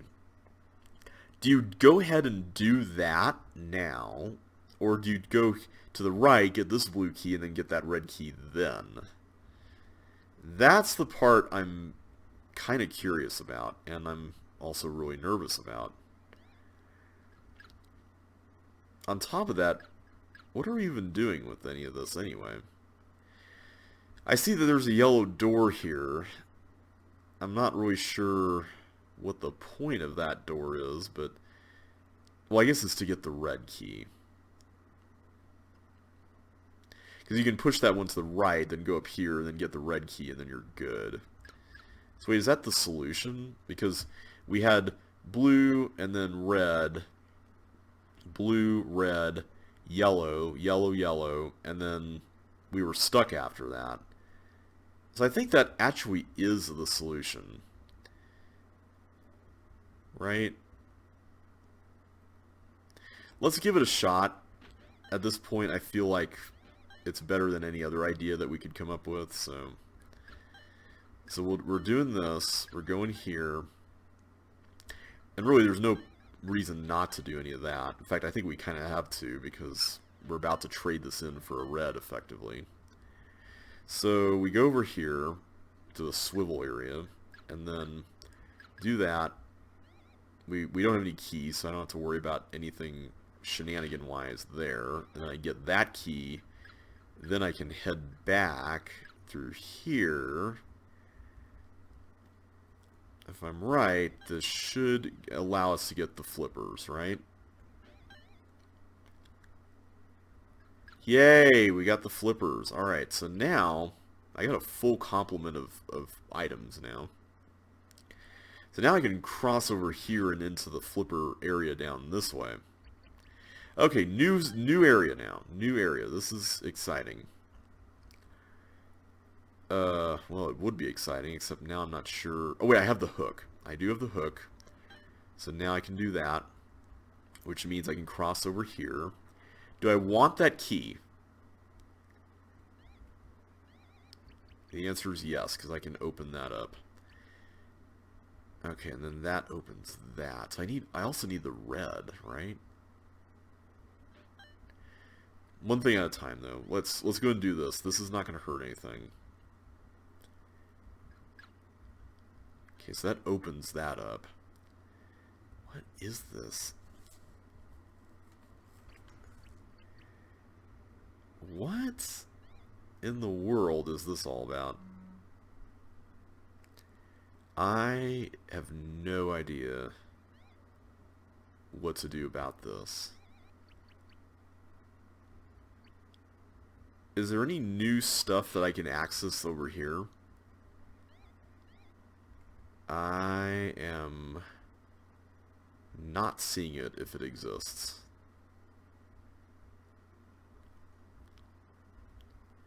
Yeah, this part... I'm so glad this level has a really high time limit, by the way. That's very helpful. I've already done all I can do up here, right? Like, there's... Effectively, there's nothing else that could give us more loot up here, right? There's this red key, or red door. I still haven't figured out what's up with this. It is kind of curious, though. I'd hate for the level to have such a gotcha moment this late. So I refuse to believe that that's what this has, because so far this is cleverly designed enough that I'd like to believe that this is not going to involve any sort of giant haha kind of thing. What I'm nervous about when it comes to this, though, is I'm noticing that there's a long ice path that goes down from here. And that makes me a little excited, but also really nervous. But at the same time, there's really nothing through there. So, I mean, I guess there's really no point in delaying this. Let's go and check it out. Oh. Oh, wait, I can just switch anytime I want with it. Duh. So, hang on a sec. If I did that, yeah, there's still not a way around, is there? I still need that key, or the red key. Yeah, not seeing how that's supposed to work, guys. What do you do here with that? Also, what's up with these force floors? That's also bothered me, too. And how would you get that chip? Is there a bowling ball that enables that? I can't pull those. I really need a red key here, guys. What do you have to do to get a red key? Did I just miss something here? I mean to think I really missed something. And I have no idea what it could be at this point. There's a bowling ball behind the socket. Or I guess it's technically behind the green door. Wow, yeah, I am legit stuck on this. I feel like we went wrong somewhere. I still don't know exactly where. I mean, I'm just kind of running in circles now and trying to figure out where to go. And that's really frustrating. Yeah, there's really nothing to do there. I can't do anything about that. There's nothing to do here with this. Yeah, I am lost. I am seriously lost with this. The ghost can't escape there. See, what I'm wondering about is, was I supposed to do all the swaps with the keys? And I hate for that to be an element of guesswork. Like, please tell me that's not an element of guesswork. I really hope not. There's also that part there with the button and the thing. And what on earth do you do with any of this? So that's closed off. We know that. I can't use the green lock. Am I missing something in one of these paths? There's another key here. I'm just wondering if there's another block I can pull with the hook, and I'm missing it. That's like the next thing I'm beginning to wonder about now. Like, is there something with this hook that I can do that I'm just not seeing? And right now, I am not noticing anything of the sort. Yeah, like, what? What does this all mean? Like, what does it mean? I don't see it. I'm not seeing it. And I'm wasting so much time just going all over the place. I like the fact, it's frustrating on one hand, but it's kind of cool. I like the fact there's all this stuff that has no purpose whatsoever. Well, there's one thing we missed. But the fact that it exists is kind of neat. I do like that. Here's the question. Was I supposed to open that red lock earlier instead of the one up here that gave us the flippers? I'm seriously starting to wonder. let's just start the level over again. I hate to do this, but I don't see any other thing that we have. I mean, I feel like we've done all we can. I guess we could have cloned more blocks, but I mean, what good would that have done?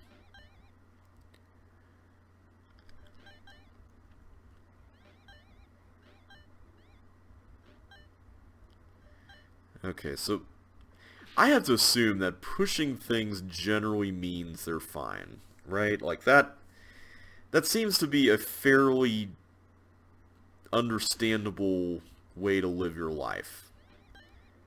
Oh, now here's something interesting. If I don't push that, I could cross over.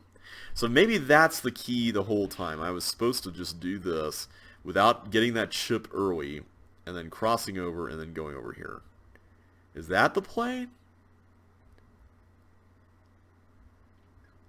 That seems reasonable. Now this is an interesting little puzzle.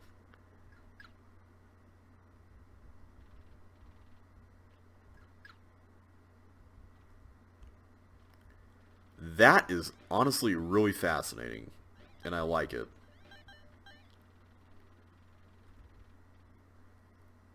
Oh, I was supposed to... Oh. Well, that was dumb. Okay, at least I know what I'm supposed to do over there now. That makes way more sense. I do feel like that's a bit of a nasty trap, but I'm only saying that because I played the level for a long time.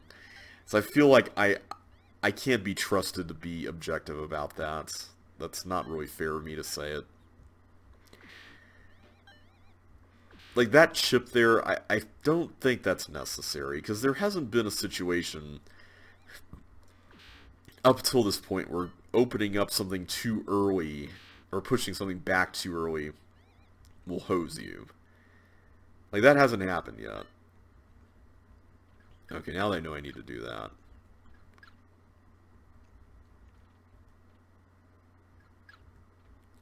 That is so cool. I love that. That is very, very neat. And I'm going to go ahead and do that. Although I guess I probably shouldn't do that because I'm just going to get it all stolen anyway, but oh well. Okay, I'm assuming that this is for there, and then... Oh, that's going to open up some interesting possibilities. Now, do we... I'm assuming we have to use one of these keys here, because that would at least... First of all, what is that wire for? I don't even see why you would need a wire. Forgot to do that. What is this wire all about? I don't see a wire-controlled mechanism anywhere in the level, so I'm just going to leave it around here at the start. Not you. You. That way we have it handy for later, but at least for now, I don't have to worry about it. Oh, it's for that, isn't it? It's for that. Okay. Gotcha. And I've opened up this, right? Yeah, so we're safe on this end. So that one you need to open up early. So I guess that there is sort of a reverse precedent for that. That's fine. I can live with that. That's not too terrible. Okay, so now let's go over here. Get that, get you. I guess the yellow tank is yet another one, too. You have to be careful about doing that potentially too early if you're not... I just happen to notice it. So I guess, you know, there are some things you notice and some things you don't notice, and sometimes that's just the way it goes, you know. Okay, so let's go head back here. Alright, so now we can get Mr. Flippers and head onward this way. Yeah, I definitely shouldn't have gotten that bonus that early. My bad.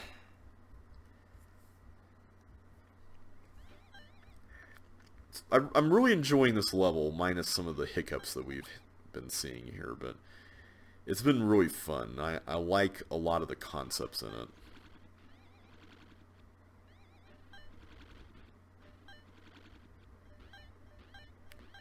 Okay, I'm assuming this is all correct. I have to assume. I need the thing, right? Where's the hook? Actually, not the hook. Where's the path? It's the second one, which is that one. The fourth path leading to the second row. I like how you can just turn the block like that by doing that. That's pretty nifty. So I think I'll have to return with a wire to that part of everything there. I don't see why you would need the button in that case, because couldn't you just step on the wire and that's fine? Like, you don't even need a button to do anything? Okay, so now I can open up the door over here, and that will now give us control over getting to this part, which will be amazing. I also need to make sure I trap the ball up there so I can actually go down here. And to my knowledge, that's the only thing I can actually get out of that, so I'm not going to really worry about it. I'm also going to drop the hook off. I don't think I need that. I also don't think I need the foil, technically, anymore. But I do need this, so I will go ahead and get that. And then loop back this way. Alright, so now I can just walk on whatever railroads I want. Get that, which means I can finally step in here and get Mr. Bowling Ball. I'm sounding like Rock. I'm saying Mr. Bowling Ball. So what do I destroy with this? That is the question of the hour. I'm also noticing that there's a chip there. Hang on, that's interesting. Is there a path that we just forgot to take? I really hope I don't need this green key for anything else, but I don't think I do. So let's just see if I missed something up this way. I did. Okay, so where do we... I'm assuming it's that one chip that's like... you can't get at all. This one? I mean, that would make sense. But there could be any number of things, and the fact that the chips aren't necessary is what's making me doubt that right now. So, let's figure this out. There's also a red key that we could totally grab if we wanted to. So what is necessary to finish the level?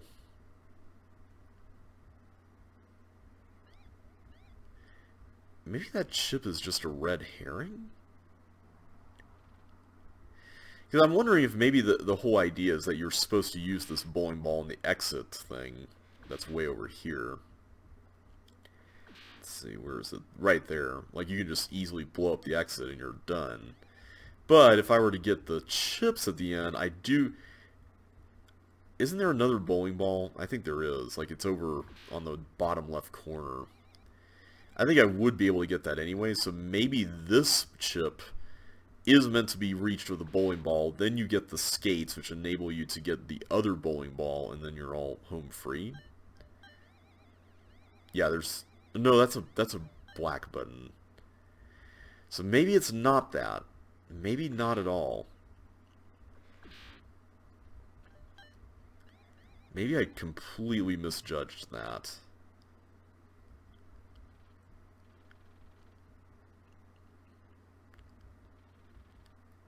Unless I'm just not seeing a bowling ball that exists somewhere.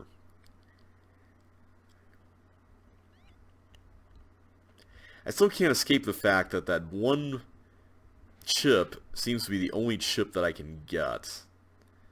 And that's a little troubling. Yeah, I'm not seeing any additional bowling balls that are sitting around for fun here.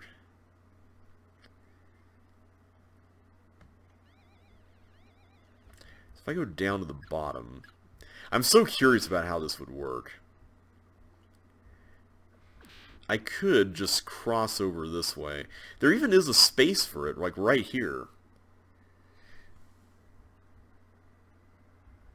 Is there any other way? Oh, I would just use the skates to push the exit thing. I'm silly. Okay. So I got all those. I can just get the skates and we're fine. Right? I can just get all these bonuses. I don't even need the speed boots. In fact, I'd rather not even get them at this point. That's so cool.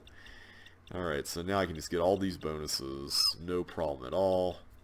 There's even keys to get, but there's really no point in grabbing them.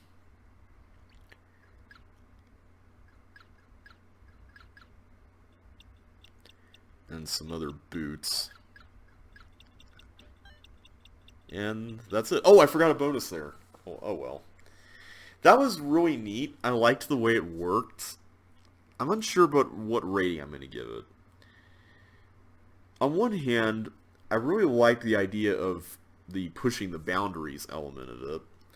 I really like the fact that there are a lot of items that didn't ever get used at all, and that the core things that you needed to solve the level were actually not that many. On the other hand, there were a few moments that did feel a little mean and a little unnecessary in the level. And I usually don't mind those things being in levels, but these ones felt a little tacked on as far as like the way they got integrated in there. There wasn't really like any deep meaning behind them or anything. It was just like, oh, here's a way to mess up, which is a little frustrating. So, oh man, you know what? I'm going to give that one a 4. I want to give it a 5. It's very close to being a 5. It is a little on the long side with some back and forthing, which also kind of brings it down a little bit for me. But I do like the way it works. And I love the whole aesthetic of it. That was really neat, too. So, well done. Alright. Next up, we have Casino Royale. Alright, let's see what we have here.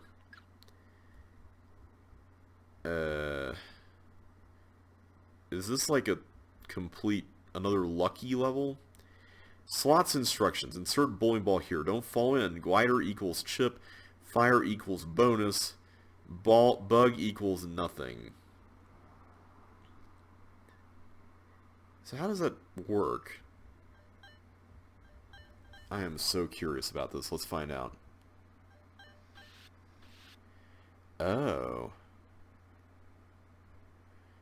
Oh, I see. The thing gets hooked up there, and I gotcha. There we go. Got it. I guess now we can just get bonuses. Ah, I got nothing. Okay, so this is kind of a timing level. It's not really a luck level. I take it the red key would be used for something here. Glider, okay, so this is the same principle, basically. So it's firebug, fighter, glider, okay.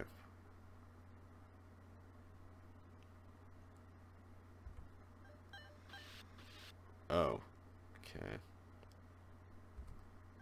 There we go.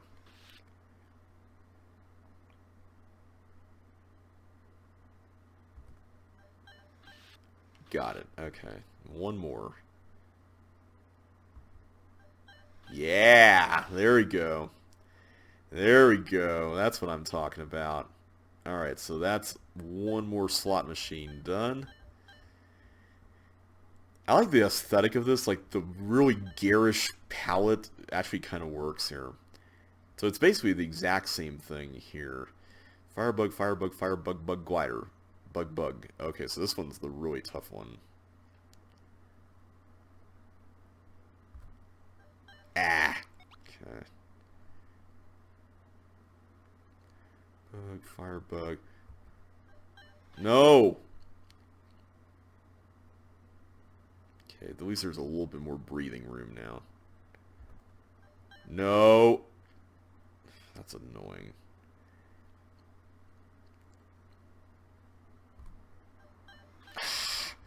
Okay, I should have done this one first. This one is definitely the hardest of the three. Exit right here. Oh, I see. So you can get more bonuses that way by getting all the keys. Okay. There we go. Now I just need to get fireballs.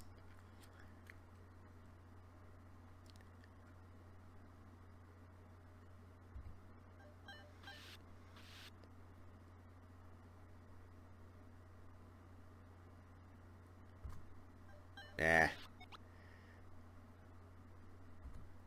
No. Okay. At least we got this. This was the important part. Alright. And the other two are fairly simple, mostly. I like the fact that there are teleports around here, although these are kind of a bit of a crapshoot in and of themselves. There we go.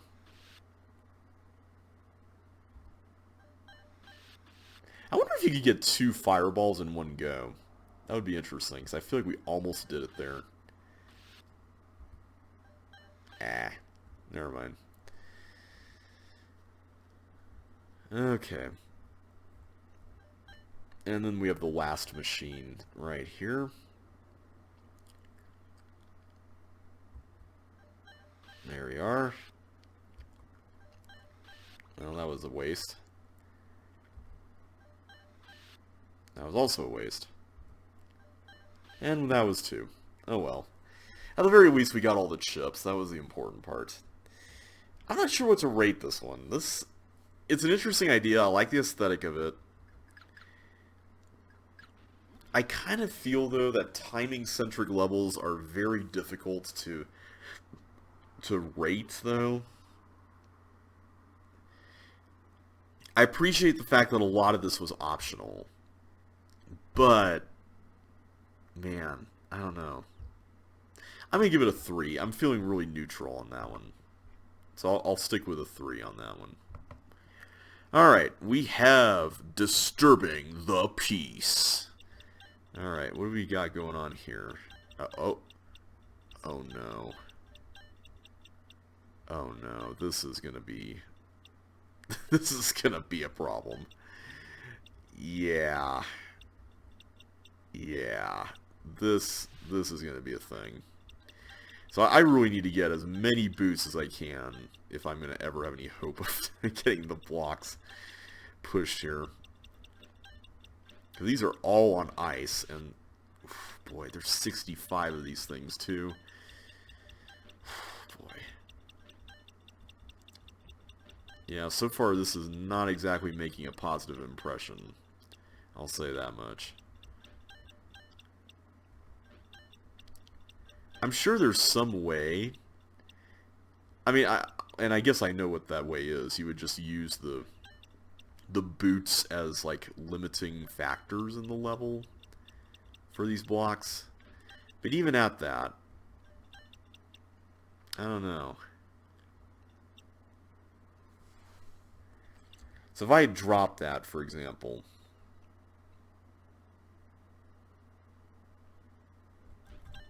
okay, I feel like I got really lucky with that.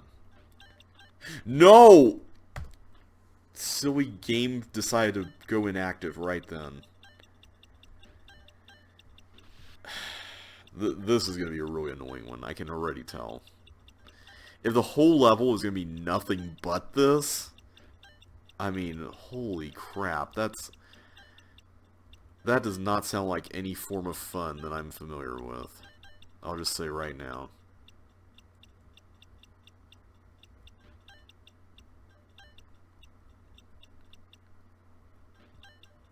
And then you have to be careful that you don't step on a boot right when another block is about to hit it, like in that case there.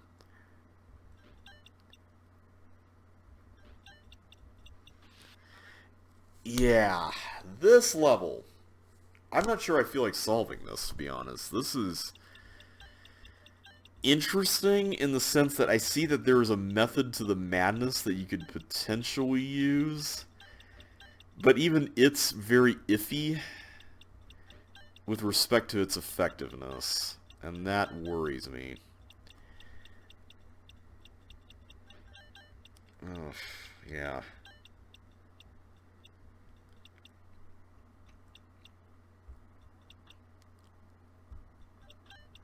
I did not mean to do that, by the way. Yeah, I think I'm just gonna... Man, I don't know on this.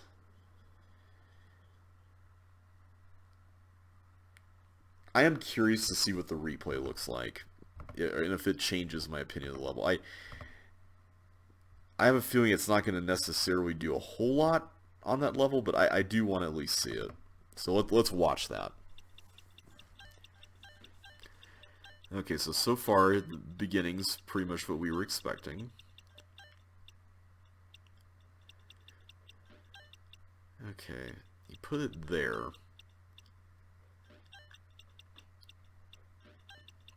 Yeah, that was definitely more complicated than what we did.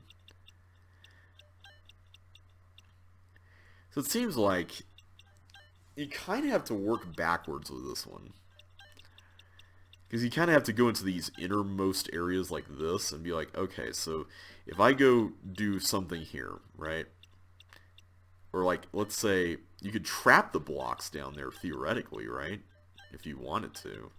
You could do something like that. And that element of it is cool. I will say I like that part of it. The rest of it, the rest of it I'm very iffy about. Especially because you have to basically keep track of where all these things are. And that's the part that's really irksome. I appreciate the fact that you get all these skates, though. That's nice. But the fact that you have to constantly be checking timing and dropping boots right when you push blocks, and that part of it I'm not really a fan of.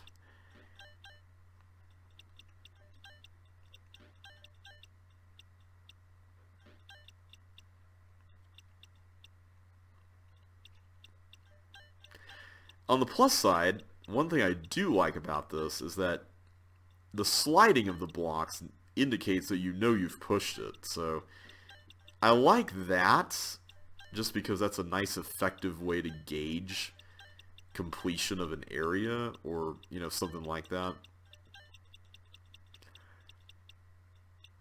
Now that I'm watching this, my opinion of the level has gone up a little bit. It's not like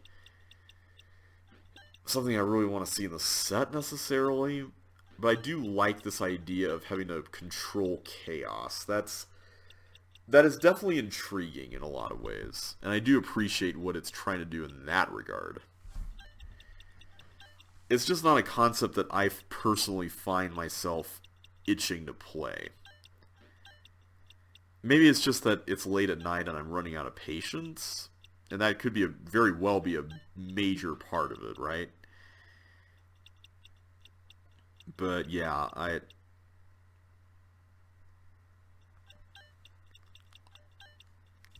this isn't really a concept that if it involves this much timing and it's this long, that's what's really giving me pause about rating this more than a 2, you know. Okay, so I think what's going on here is that there's going to be some working backwards to get back to the start area so that you don't have to necessarily navigate a bunch of stuff after the fact. Which is good. I like that.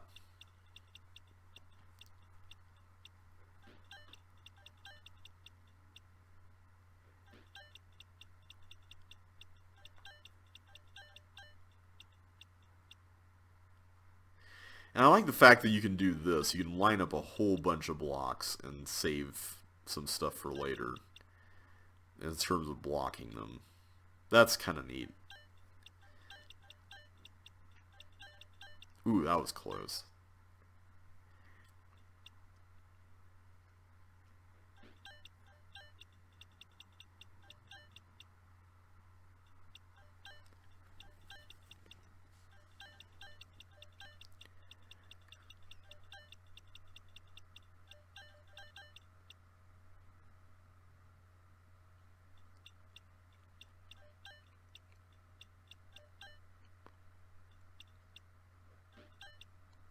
Yeah, that part of the level, that right there where you have to push the block and then instantly drop a boot, that's what's really bothering me about this one. I also kind of wish the boots were not skates. But they kind of have to be, because if you had to drop other boots while carrying skates, that would ruin the whole concept. So I see why that's not a thing. Yeah, this is definitely very controlled chaos right now. This is... And I feel like this room is kind of the hardest in a lot of ways. Just because there's so many moving pieces. This is honestly a really interesting concept. I just wish it was a smaller level. That would be helpful. I feel like if it was a smaller level, that would help it make it a little less of a slog to get through. Because I mean, so much time has passed since this replay started.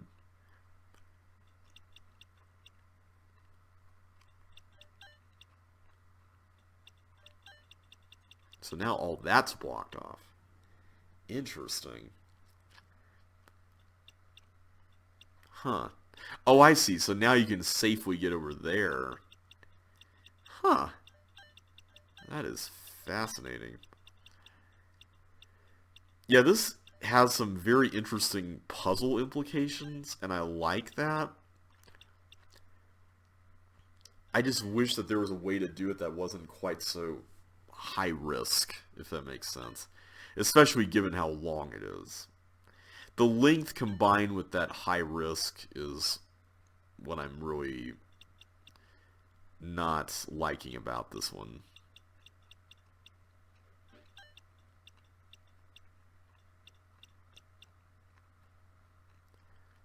Okay, now how are you going to get that block?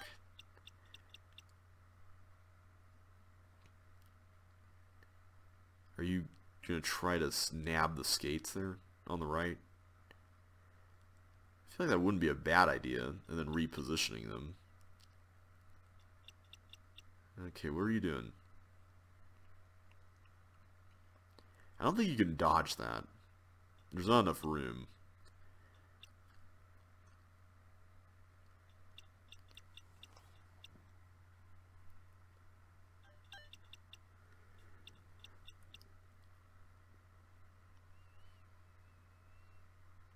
What in the world? Yeah, there we go. That's kind of what I figured.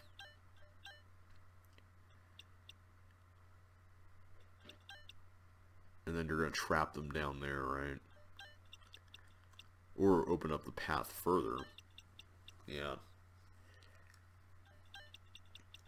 That was a close one.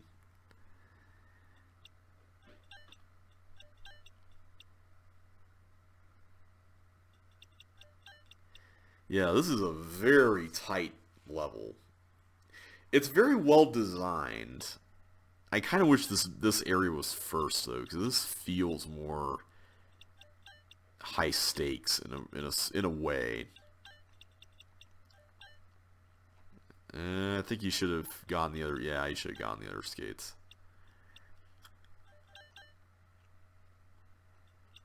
There we go. So now that's safe.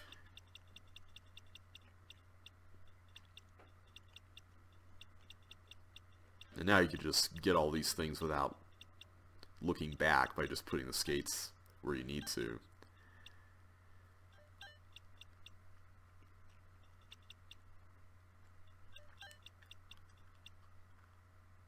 Come on, there we go.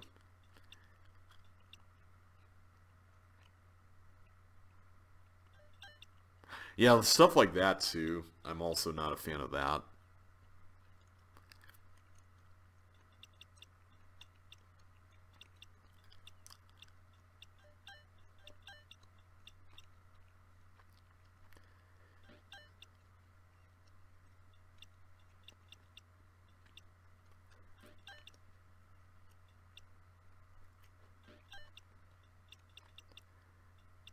Alright. Come on. There we go. Just these last two and we're home free. There we go. And... Oh, I guess you don't have any more skates. Okay.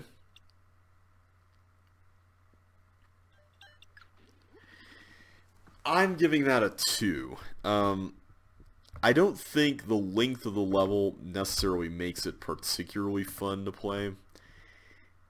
But I like the idea. Like, there's a solid idea in there. And I would love to see either this designer or someone else iterate on it. But maybe in a less tedious and less nerve-wracking way.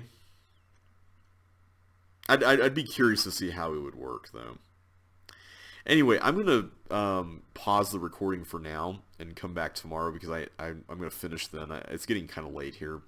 So we'll be back in a little while. We got 10 more levels left for this half, but I don't think there'll be too much of a problem, so we'll see how they go. But we'll do that next time, so I'll see you in a jiffy here.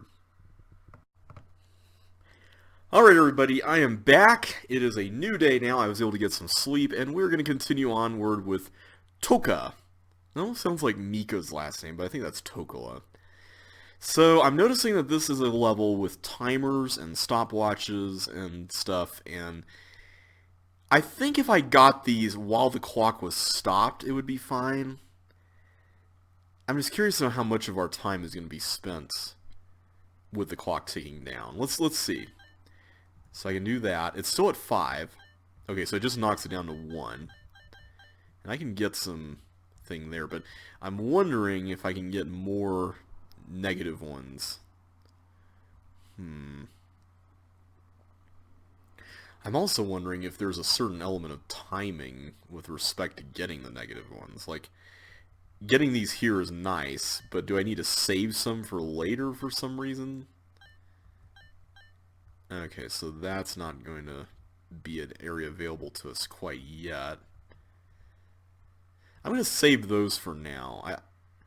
Unless I need to go through that blue door, and in fact I might actually have to. I don't want to go through that red door unless I need to, because there's no keys behind it, and that seems like that would be important. In fact, I see a way through over here. If I get the green key, which is a possibility over in this room. Oh right, I'm not chips. I don't have unlimited keys. Oh yeah. Okay.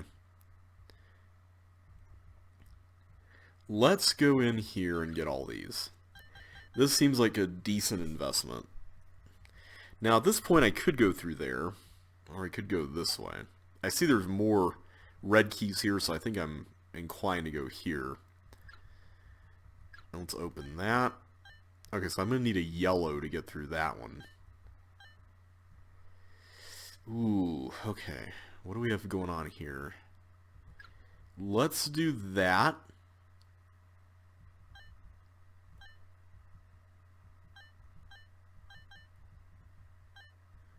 Okay, yeah, that's going to be a bit rough. So I can get another chip there with both of the red keys. But isn't there a place with more? There's that. Okay, so I need to get that yellow key. And that chip down there, chips need to be last. So that's going to be a thing. Wait, where do we get a yellow key? For some reason I thought it was there, but evidently not.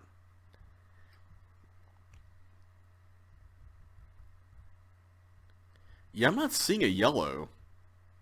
Am I missing that? I'm also a little concerned about going down there. That looks pretty treacherous. So maybe I need to go in here, after all. I'm just worried about, like, everything else under the sun here. But maybe getting the yellow key is accessible only through that room on the left. I wish you could see it, though, if that were the case. Okay, it is here. Okay, so I can go in and grab this. No problem. That allows me to get a blue key for free, essentially. I'm still getting used. I feel like I should be used to this, but I'm still getting used to the fact that Melinda has unlimited yellows. I will say, though, I'm very glad that there's no switching between Chip and Melinda in this level, because, man, that would be really confusing. Okay, so I can go in here and grab these with minimal repercussions. Okay, how are we going to handle this? There's 2 chips there. There's going to be a whole host of things here. I'm going to have to really book it when I go into that room, aren't I? Might as well do that. No reason not to, that I can see. And I guess I can just go in here, right? Because it'll count down, but I only need to collect 2 of the things. Okay, good. Okay, that's really, really good. So, I think we were right to conserve some of the plus clocks as long as we could. So there's 2 chips there. Was there more here that I missed? I thought I got everything in this section, but maybe not. Oh, this one, right. Okay. That was pretty enjoyable. I really liked that puzzle. So, hang on a sec. Oh. Oh. That's a little trick. Okay, so I'm going to need a yellow and a blue to get in there. Because I just get everything stolen right there. Oh, man. Okay, so I have to get some keys after the fact. Oof, okay. So do I need... I feel like I need this blue one at least.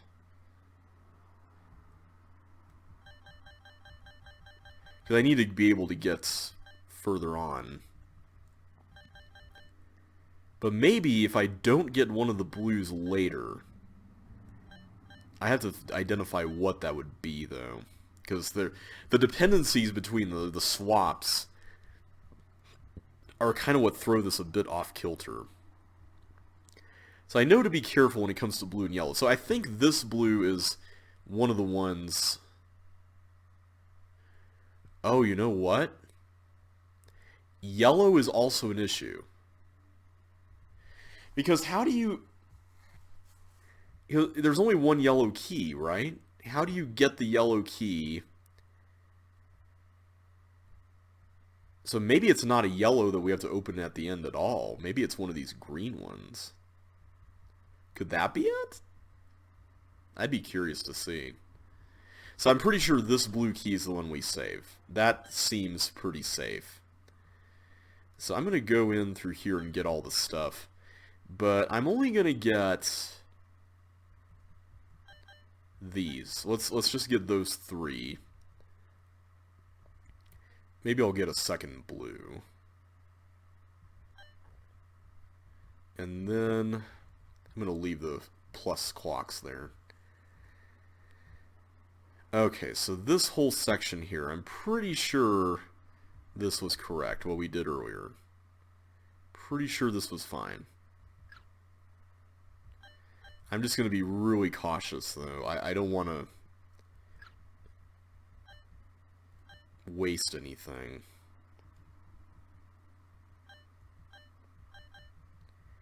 Okay, so that should be all the clocks. So now I can just get all the rest of them. So I need a red, or 3 reds and a green to get there. I need a yellow for that. I need to look at the ending, but I need the yellow for that. So, but it looks like there's a way to use a green and a blue, though. So that might be our ticket out. Use a green and a blue. And I think we should be fine, as long as we conserve that. So for now... Oh, but here's the problem, though.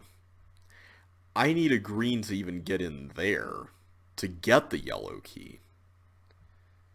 So that's an issue on its own.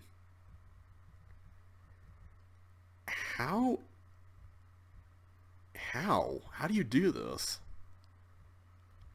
Is there a way to not spend a green key up to that point? Because if there is, I'm not seeing it.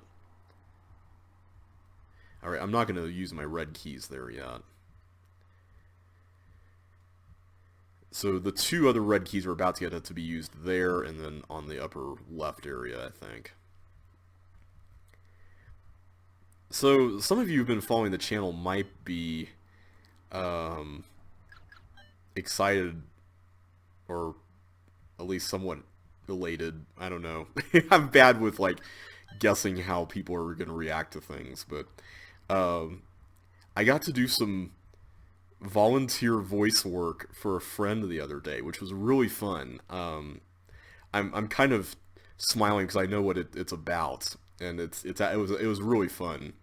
So the other day, I got a text out of the blue from one of my good friends who said, "Hey, would you be willing to help my daughter with her government report? She's doing this video on climate change, and she wants you to say these lines." And so she actually just gave me the lines right there and then.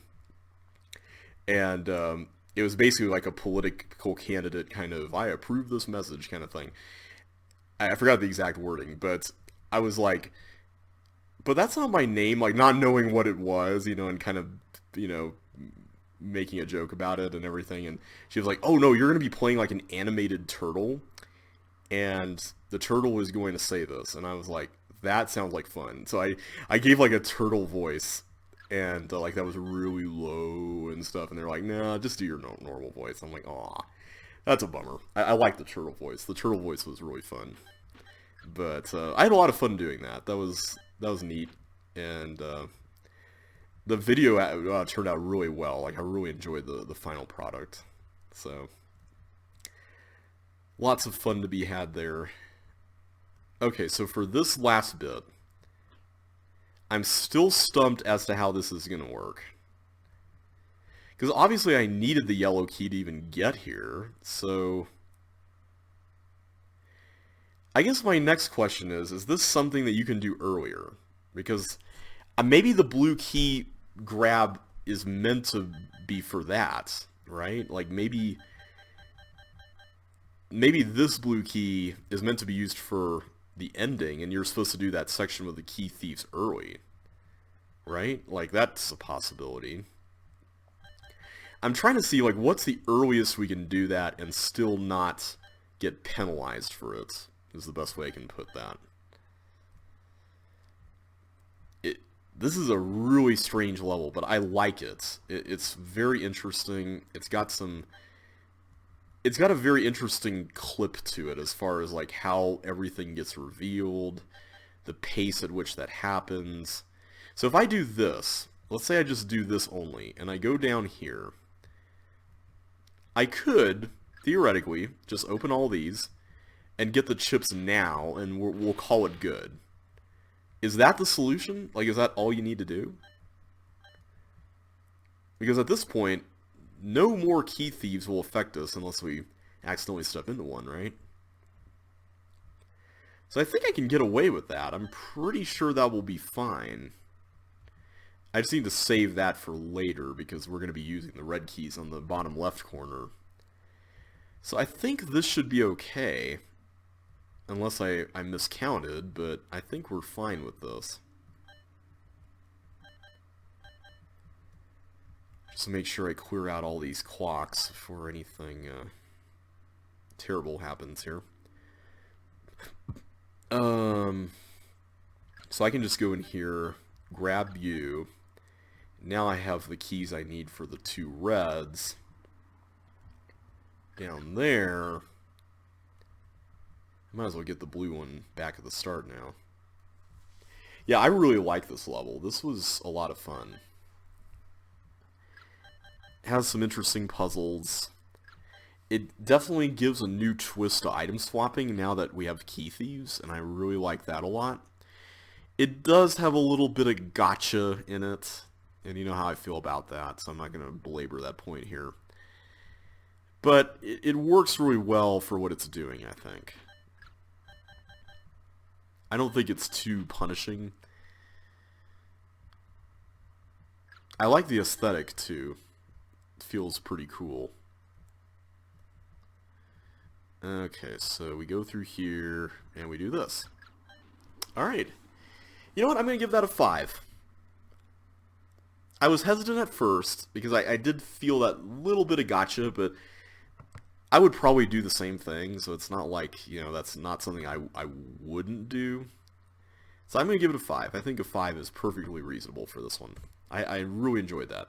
The Turtle Maze. Oh boy. What does that hint say? In this level, it's vital that you find the fins first. Yeah, I can kind of tell. You will need them to get all the chips in this level without drowning. Oh no, it's going to be guesswork, isn't it?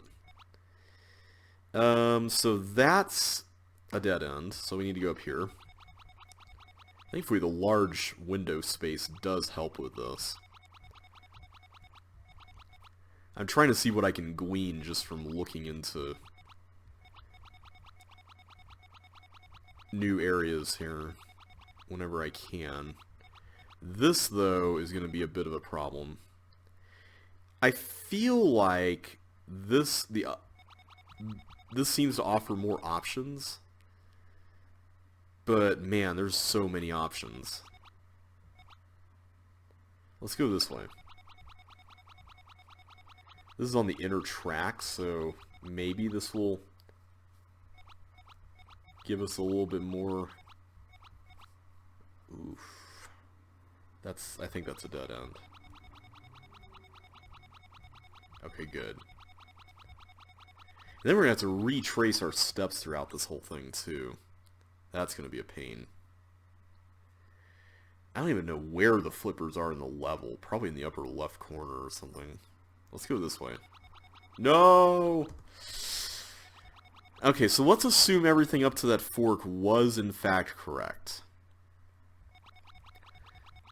Hopefully I'll actually make the right choices up to that point. I can already tell you right now, I'm probably going to give this a 1, just because it's basically guesswork. Well, it's guesswork, and you could theoretically make the level trivial by looking at it in the editor, which that element of a level, I'm always hesitant about that kind of thing being in an official set, or even in any set in general. I think in some ways, like, on one hand, I personally don't like looking at the editor when playing the game, but I understand that not everyone shares that same play style. So I want to at least have levels that can be played regardless of that. Wait a minute. Oh, no. So I went down. So right seems to be the proper choice there.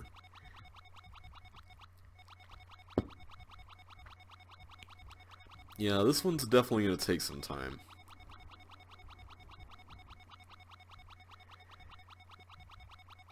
And it seems to be pretty expansive, too. Like, I don't know what the dimensions are. Maybe it's 32 by 32, but the thin walls definitely make this feel like a pretty long, large level.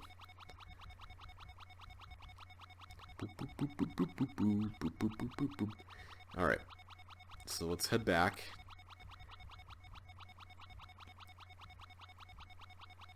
This time we'll go right.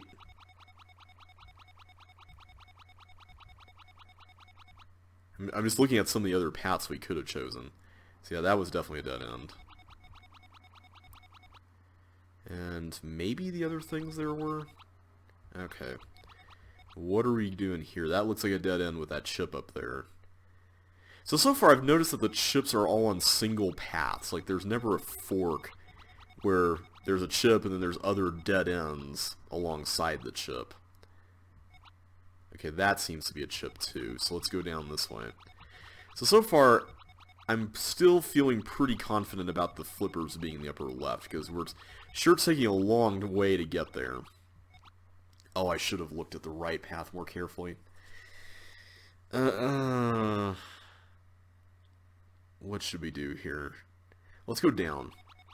I'm feeling pretty good about this.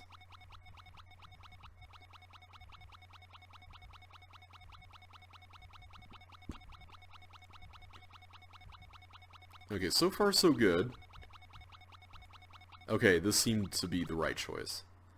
Okay, I'm trying to look here because I see we're about to go into another fork, and that one goes up there. which makes me nervous. But this one seems to go snake around here to this fork, so kind of inclined to check this out.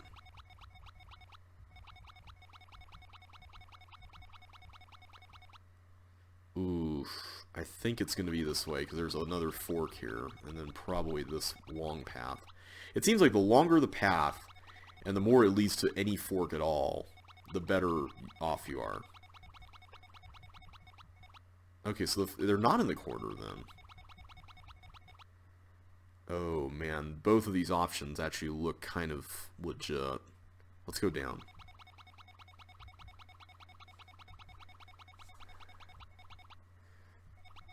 Oh, it was there. It was right there. We were supposed to go straight. Man, we were so close to the flippers, and that was a mistake. We were so close to the flippers, guys.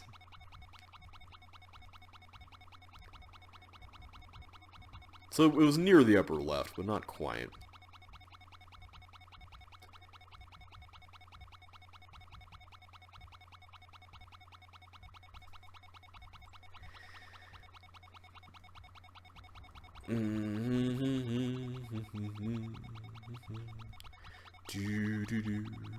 I'm glad this is on times too.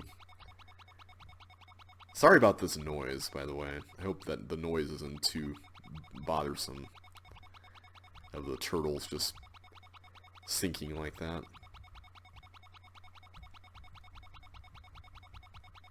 Okay, I'm trying to remember. I think yeah, it's this way. There's a chip on that path. And I'm pretty sure it's down here. Yeah.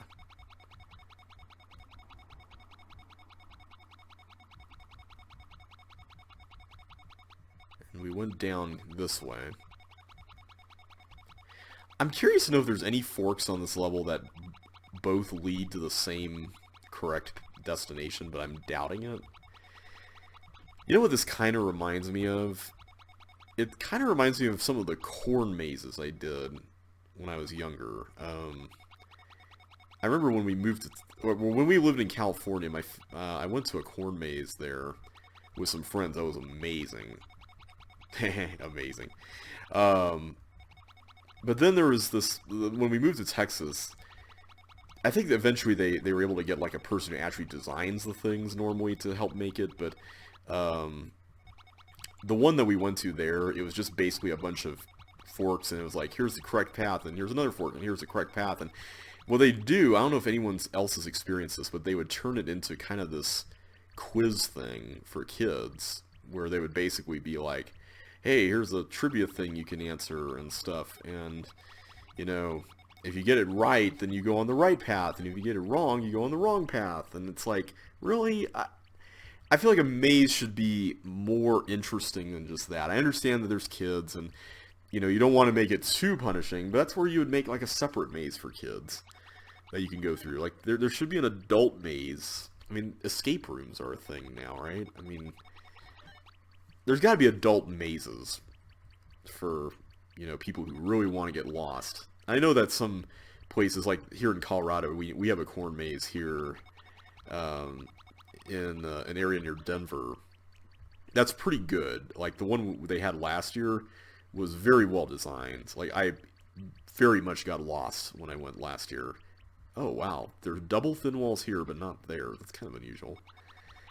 But yeah, it was one of those things that I was like, man, where were all the mazes like this where we lived in East Texas? And I'm so glad that the mazes here are at least a little more complicated. But yeah, they gotta have like sort of like an escape room, but instead of puzzles, you just go through a maze, like a really well crafted maze. Maybe kind of like Chip's Challenge, where you have keys and doors, and you have dependencies that you have to overcome, and you know, things like that. So it's not just choose between these directions. It's also like you have to solve a little bit of a puzzle, but it's more of a navigation puzzle instead of like an escape room puzzle where you have to break a code or do something. Speaking of which, that's something I could talk about. I actually went to my very first escape room recently, and it was kind of a crappy one, to be honest. I wasn't a big fan of it. but it was like this Stranger Things themed room, and I love Stranger Things. It's a really great show. But this escape room, I think the whole idea was that you were supposed to look for all these clues around the buyer's home, and then you'd be able to hop into the Upside Down and and find Will or something like that. And it was cool in theory, and the guy who was like running the whole thing was dressed like Hopper and stuff, which was pretty awesome. But like everything was a code, and that was kind of it. And it became really hard to keep track of how many codes there were and what kind of codes there were and how many digits there were, or if there were letters, how many characters there were. It's just like, really? I kind of wish there was more in terms of puzzles, like maybe riddles, or I think there was one riddle in the whole thing, and that was it. Like there weren't any other riddles. And that was kind of a bummer, because I loved the theme of it, and I think they could have done more with that, but they just kind of went the easy route. I did love the props they used, but you could tell they were on a very low budget. But I keep hearing all these stories about really cool escape rooms with cool contraptions and stuff, and I'm like, man, I really want to go to one of those if I had the money. And then on the flip side of that, you've got cheaper alternatives to escape rooms, where you could buy like card games that are meant to function like escape rooms and give you all the puzzles and all the codes and all the experience of the escape room without the high price point. And I haven't tried those yet. I kind of want to, because I play a lot of tabletop games, and I haven't delved into that genre yet. Like, there's so much there that has been released, and I really want to see how all that stuff feels, because I'm sure it's really interesting. Okay, we are almost done with this. This has taken a very long time, it feels like. So here's another random question for you guys. Have you ever discovered music that you used to really love all over again? Like, you forgot all about it, and then you go randomly find something that reminds you of a song in, like, an album or something, and then you're like, oh my goodness, this is something I used to listen to. I had that the other day happen with the album Straight Out of Linwood by Weird Al. That was like the very first album, as he calls them, that I heard from him back in college, so back when White and Nerdy was released, and that was definitely an anthem around my very nerdy school. And through that, I kind of got exposed to the rest of the songs on that album. I never really quite got into much of his older stuff, but I listened to so many of those songs on repeat, and I forgot all about them when I loaded up my music library on my phone over the last decade or so. But I re-listened to some of these songs, and it was like, wow, these are really fun. I really liked them a lot. Alright, Crushed Ice. That's getting a 1, by the way. Crushed Ice. What do we got going on here? There's railroads. There's no signs on walls. And okay, that's a little not cool. Okay, so there is a... Okay, so I think I have to get the ice block... Well, wait a minute, no. Oh, wait, no, this is a cloner.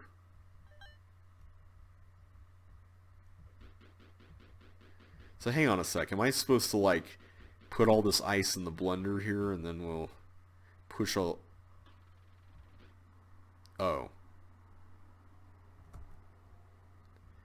This seems a little irritating, not gonna lie. I'm assuming I'm supposed to bridge to all these things. In fact, I'm gonna start over. So I see we got bowling balls here. I'm not sure what the point of them is, though. Also, why is that open?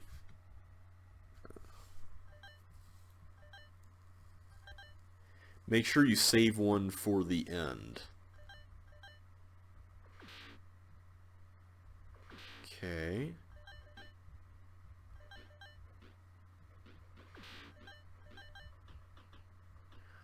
Oh. That's interesting. So, I need to navigate this.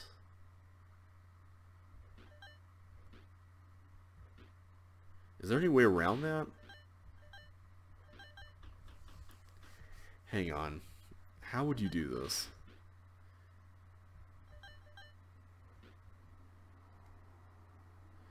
Is there any way around that? Because I'm not sure I see it, if it exists. Maybe you're supposed to destroy the ice block with a bowling ball. Maybe that's what you're supposed to do? I just really want to get the railroad sign. That would be really nice right about now. So I'm forced to press this 6 times. Oh boy, that's going to be a thing. But I kind of need to do it if I'm going to get through there. I'm also noticing that if I'm going to get this... Well, wait, how would I get that? Oh wait, there's a suction boot. Right. Alright, I'm going to go ahead and do this first. So that's going to be 5 blocks, right? So 5 blocks. I'm going to have to start this process up now. This is a bit long. A lot of pushing around. But I can get some keys. So when it says save one for the end, is that referring to a bowling ball? Because I can see how you might want to save a bowling ball for the end of getting that, but by that same token, you could also just bridge... Well, no, you can't bridge down there because you have to fill it up and then come at it from that angle. So I'm going to have to come back here and include more at the end, apparently.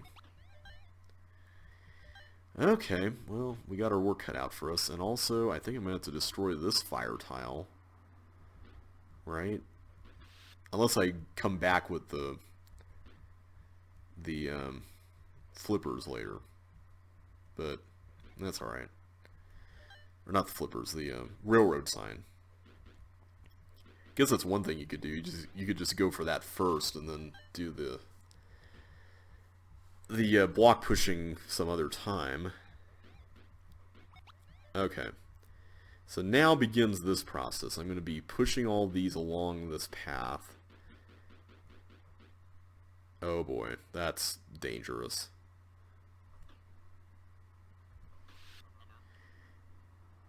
Yeah. Yeah, that's a thing that exists. The problem is that I need to do that to get the blue key in the first place, so maybe I need to do that first and then destroy 3 blocks with bowling balls and save 1 for the bomb. Right? Let's do this part first, because I feel like this is going to be the problem part. Why is there no sign there? That can't just be merely decorative. That has to be informative. Okay, that's worse than last time. I am not a fan of this. This is... Unless I'm just missing what I'm supposed to do. But, see, here's the problem. Like, I can complain about not being a fan of what I think the level is making me do. But if it's not intuitive, even if I'm mistaken, I still consider that a fault of the level. See, that's annoying. Like, that... Really?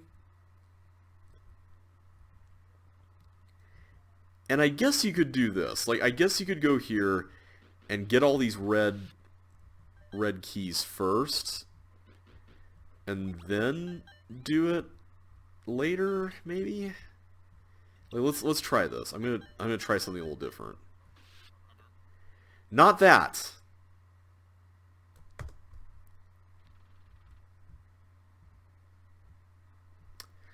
Let me see here.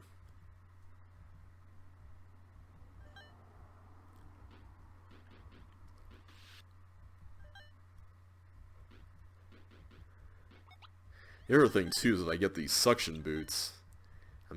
Unless I drop them, I might be setting myself up for failure when it comes to the actual force slide part of this.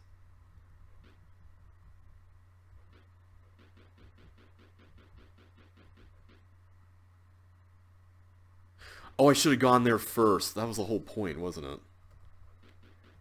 Alright, let's try this. Nope. I completely forgot to go back and get the bowling balls. Oh, but wait, I can't do that because I can't take bowling balls here. So, hang on. Am I supposed to leave the bowling balls on the slide and then carry the blocks there and have them get destroyed? Is that how it works? Let me see how that works. I'm curious to know. So I could see maybe having 2 bowling balls on the slide, and then, like, let's do this. I'll get you here, and just for good measure, I'll get that. I go back, and then I drop the bowling balls before going on the slide. So let's say I just get these 2, right? Okay, so now you're going. Okay, this is dangerous. There we go. So that's nice. So now when I push the blocks, maybe 2 of them will get destroyed? Perhaps, maybe, question mark? I guess we'll find out.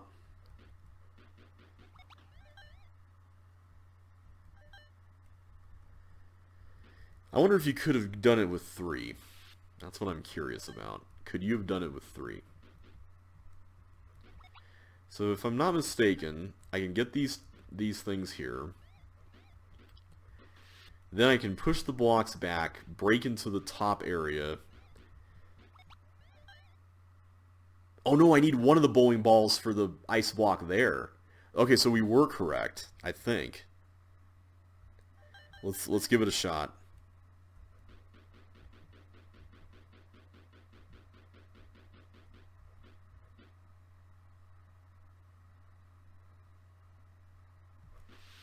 Okay, good.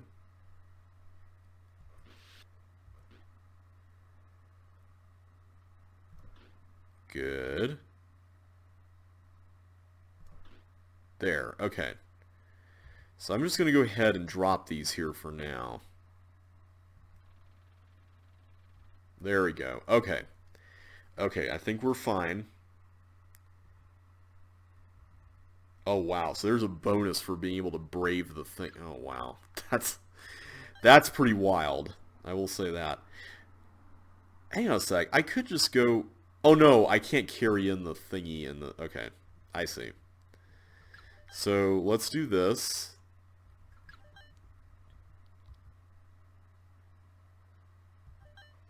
Okay, good. Oh, wait a minute. I have to drop this. Oh, great. Actually, that's not a problem. So I can just drop this here, and then it goes straight on. I can just go and get the chips, too. I have the railroad sign thing. I didn't even have to go onto the force slide. Why did I do that? Okay, so now... Oh, I can just go up here now. So let me drop these here so I don't have to give them up. So really this ended up being pretty easy, all things considered. Oh, I should have waited to get the bonus before that point.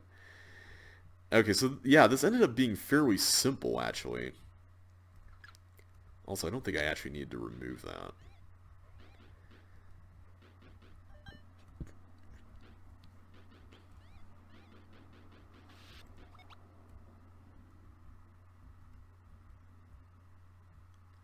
I'm really torn about what to feel on this one.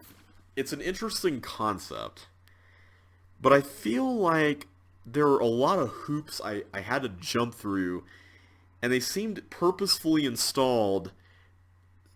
It seemed like just to make the level more convoluted, almost, and that's frustrating. There's a really clever idea in there, but it ended up being kind of fiddly at the end of the day. I'm going to give it a 2. Alright, the princess problem. Clear all traps, then enter the red teleport. Don't destroy anything on clone machines. The yellow teleport should stay in its room. Clear all traps. Enter red teleport. Don't destroy anything. Okay, that's a lot of information, but... Okay, so...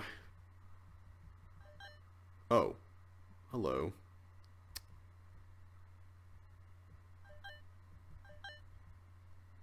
Okay. So I need to clear all the traps. Where do we do that? I have no idea what I'm accomplishing by doing that, by the way. So there's all these things here that I can't actually... That just clones stuff. That doesn't actually clear traps. What in the world? What did that do? Guys, what did that do? I got a yellow teleport, but I think... Oh, am I supposed to, like...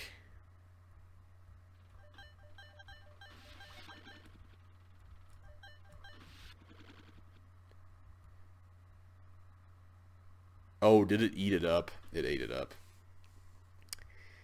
Wow, this is a very interesting level.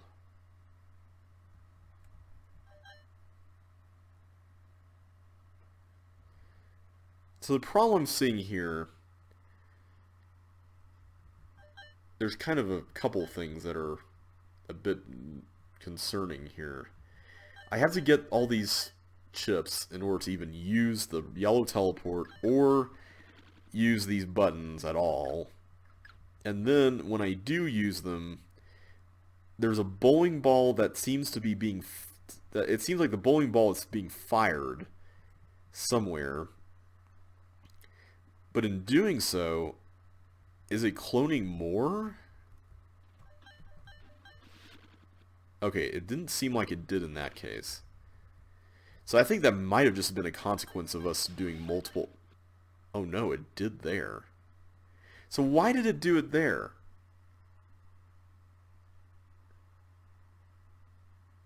I understand that it cloned, or it hit something here, but was this the result of, like, it hit this one, so it cloned it inside the trap that we had here, but then how would that be released then? I'm really confused with how the traps are being released. Are all the... What exactly is happening when that happens? Okay, so like every two, is it doing that?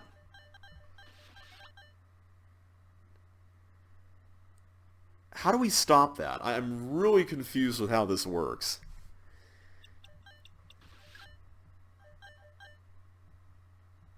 I have to get all these. Like, I don't see any other way around that. So if I do this, but then it just clones more. And I can't lay the yellow trap down before the, or the yellow teleport down before this trap. Huh. I am genuinely stumped with this. I don't understand the underlying logic, apparently, behind this.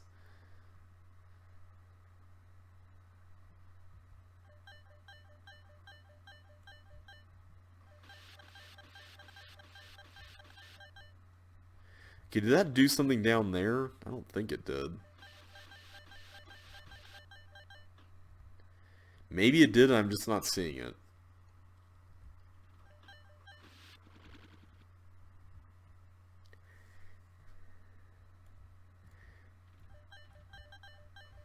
Okay, so if I do this, let's say we just put it in the first one. Okay, that's done.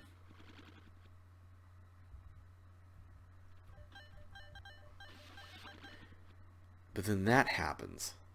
How do you solve this? I don't get it.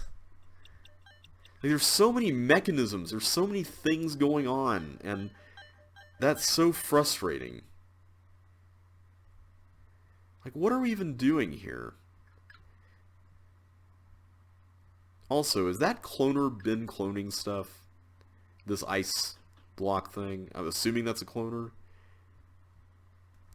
So, if this is to be used, this could be potentially cloning more than 1, 2, 3, 4, 5, 6, 7, 8.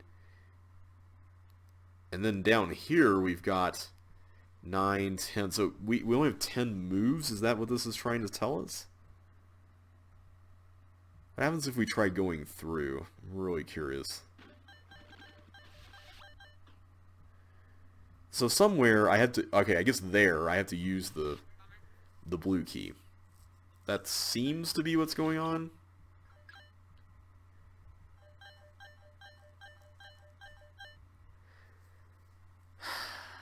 Don't get it. I feel like I would get this more if I could see how to overcome that. That right there. That right there is an issue.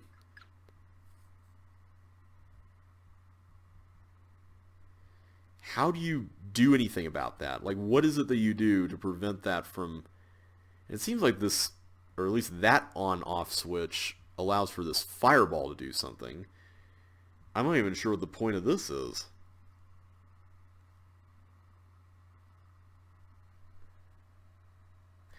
I'm going to have to look at the solution to this, guys. I don't know how to solve this level.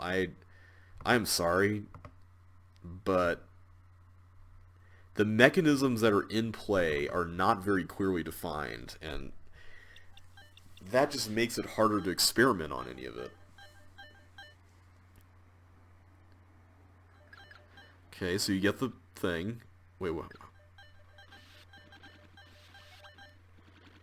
So wait, why does that work? But it swallows it. What? Okay, that I don't get at all. What in the world?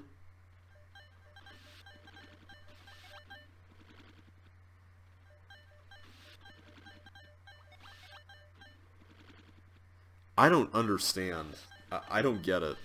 How does this yellow teleport not getting swallowed up when it's there, but when it's higher up, it does? Like, that I don't understand.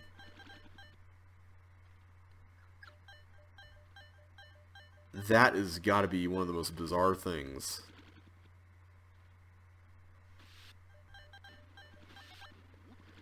Okay. That I also am not a fan of. You have to know that you have to destroy the yellow tank? What? I'm sorry, I don't get it. I really don't get it. I'm giving this a 2. Like, I feel like this is an implementation of, like, a puzzle. Maybe it's called the Princess Problem. In fact, I want to say I've heard of a puzzle called that, now that I think about it. But the way it's presented, and the way yellow teleports work, I don't understand that. That's weird. I'm sorry. Alright, Snatch. Alright, this kind of looks like a level that Josh made in Josh L7 called Grim. Okay, there we go. Oh, really? Oh, this is going to be annoying. Maybe not that much. Oh wait, I can just do this. Although I think the timing is being offset a little bit every time I do it. Yeah. Okay. I'm gonna give that a 1. There's really not a whole lot to that. We've seen the whole teeth guiding thing before. That doesn't really bring anything new to the table. And then the chip collecting phase at the end was really nothing particularly interesting either. Okay, lightning. Okay, so this is a time trial. Whoa. How are you supposed to get the bonus on this? Oh boy.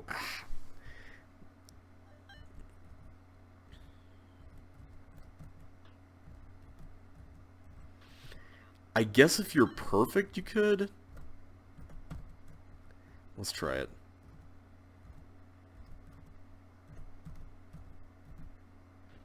Alright, I'm curious to see how this works.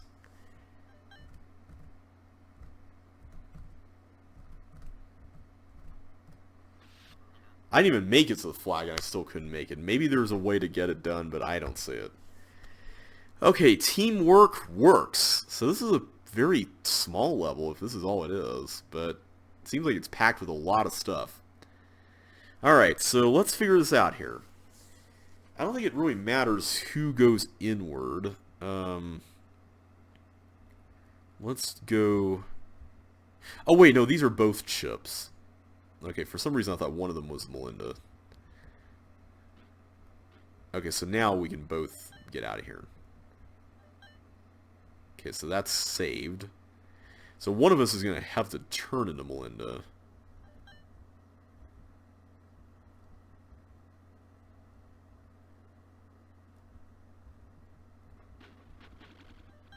Okay, while the other uses the green key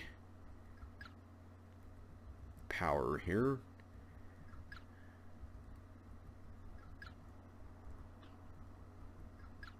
See, that right there where Melinda's pushing on the thing, like that's definitely a bug, and I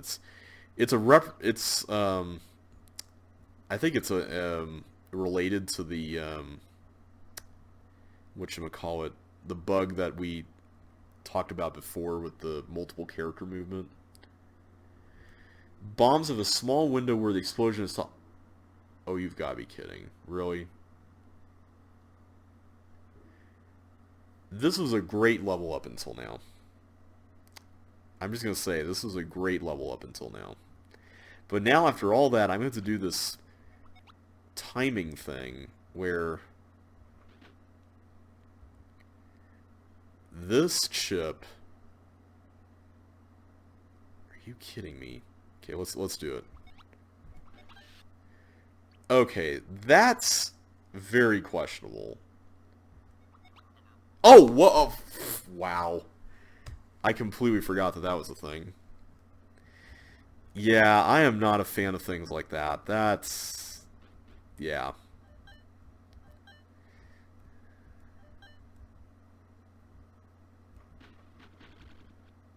Hang on, let's get you back out here. That's really questionable. I am not a fan of that, and we'll just go the shorter route. I thought there was a thin wall there, but I guess not. That makes that a little better, I guess.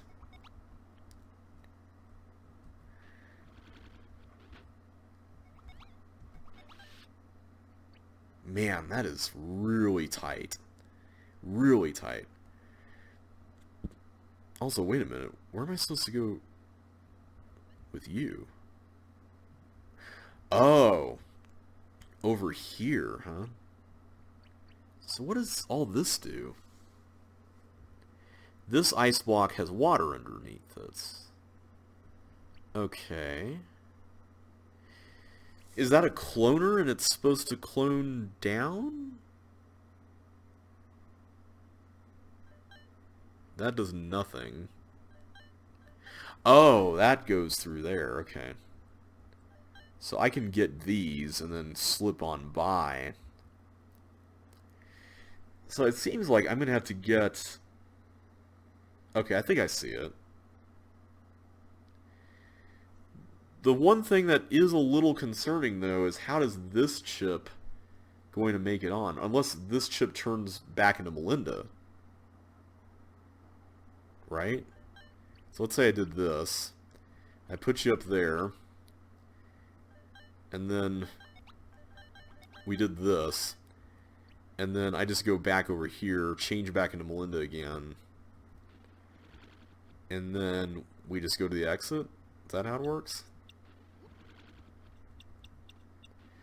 Okay, that was cool. I like the way it ended, and I like the way it started. The middle part, though, dragged down a bit. Also, I'm giving Lightning a 1. The middle part dragged a little bit for me. The key thing went on a little long. Thankfully, you don't have to do all the doors. But man, that bomb explosion delay thing... Ugh. I'll give it a 3, because I did like the way it worked, but considering we already had Trans-Pacific Partnership... Oh man. I feel like that... I mean, there's just so many good levels with multiple characters. It's hard to really give high ratings when there's just so many good ones. Alright, Slide of 25 Trials. Hey, this is a familiar site. This was from Pit of 100 Tiles. Now it's got an expanded window, too, for viewing, which is nice. Oh, that was close. Oh, man, that was also close. Okay, let's try to be less reckless here. I like that part. That's really neat. Okay, this looks really dicey. There we go. Okay, this part, this is going to be a thing.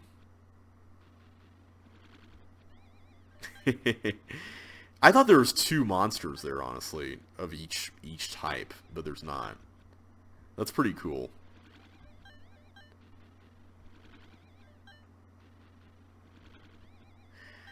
I know some people don't really like a level like this. I personally think this is pretty neat, but that's just me. Okay, that's pretty tight, but very manageable, though, with the amount of distance.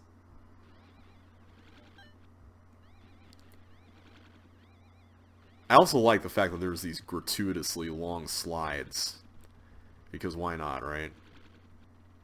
Then we get this at the end, this spiral vortex thing. No! No, we were so close! Oh, that's painful. That's really painful. Okay, so we can go non-stop up until that point. When in doubt, optimize, right? And then you can just keep going until you die, and then you can course correct after that. Yeah, that was very foolish. Let's not optimize. That's probably not a good idea. Now I'm being reckless. I still really like this, though, and I like the way that the yellow tiles have added something to it. I think that's pretty neat. I actually kind of like this more in CC2 than in CC1, to be honest. I think mainly because there's no rule set specific timing issues. That's one thing that's always really tricky with CC1 levels is, whoa. I was afraid that was going to happen. When I first saw that, I was like, what if I accidentally get off on the wrong point? I like this more in CC2. I feel like the reason why I'm doing so poorly is because I'm still after all this time, not used to CC2 timing. And that's not CC2's fault, it's just the amount of time I've spent with CC1, and having to deprogram that is kind of a bit of a challenge. You might even call it, wait for it, a chips challenge. Am I right? Okay, I'll stop. Okay, so I just go back. I really like how those areas loop around on each other like that. That's pretty neat.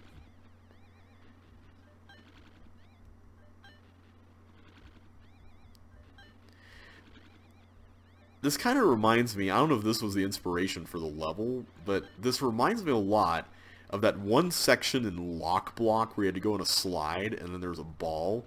I remember when I was a little kid, that section scared me to death. Like, I was like, how am I going to get past that? That seems really intimidating.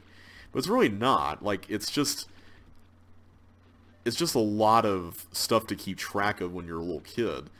Once you just look at it after a while, you get the timing down. It's not really that hard. It just feels really intimidating. Kind of like going into that first section of Nuts and Bolts. Or not first section, the ice section for the first time. That really scared me when I was a kid. And it took me like a month to get past that. Cloning either monster is correct. Once you beat this level, try again the other way. Yeah, we've played this one. Oh, I'm going to rate Slide of 25 Trials. I'm going to give that a 4. Really liked that. That was fun. Alright, so this is also from Pit of Wonder Tiles, and I want to say we went right when we did the Let's Play of that, so I'm going to go the other way. Unless I went both ways and I just forgot that.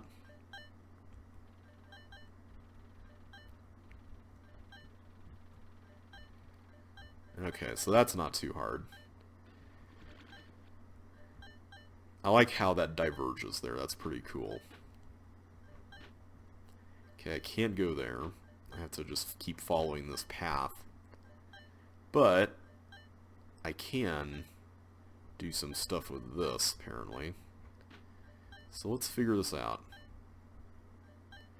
I guess I'm just going to have to go back here, then get the green key. Okay, thankfully that timing works. I like this level. This is a really fun level. I feel like it's somewhat... Ooh, I like the use of the swivels there. That's pretty neat. I do feel like this is somewhat overshadowed by the fact that... what you call it? Chance Time was in CC2LP1, which I think this is a better level than Chance Time when you really look at what's in it. But I'll give it a 3. I think it's alright. It's got some decent little bits to it. I really like that. Slide bonus. What in the world? How does this work? So I see there's a bomb there. Am I going to have to...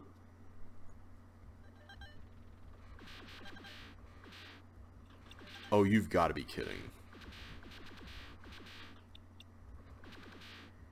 How?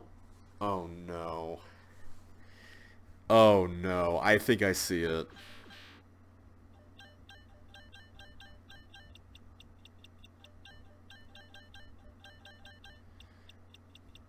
Yeah.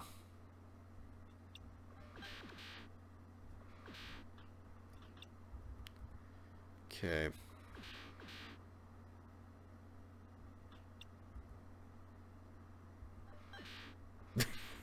This is very awkward, I will say that.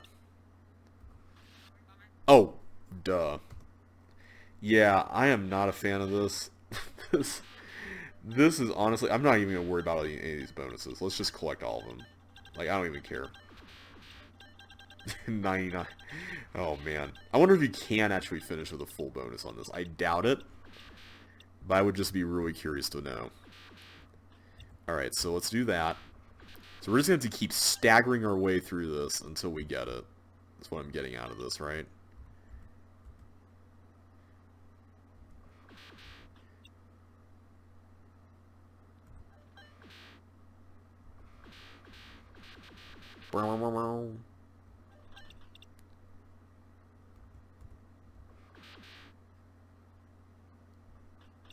So we can just keep doing this. Like, this is not so bad.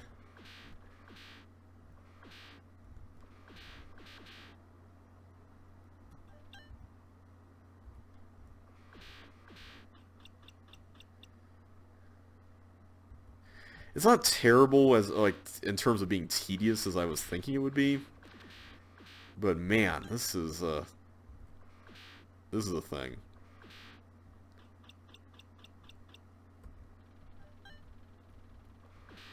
I'm kind of disappointed and somewhat relieved. No! Oh no, you're not doing that. No, no, no, no, no, no. You're not doing that on me. I was about to say, I'm kind of disappointed, but also relieved that you can't do the... No!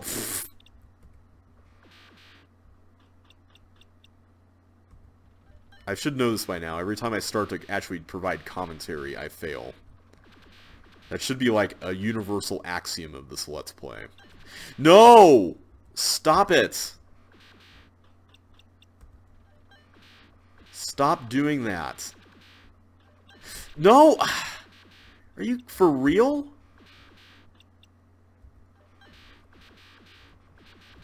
Okay, stop moving.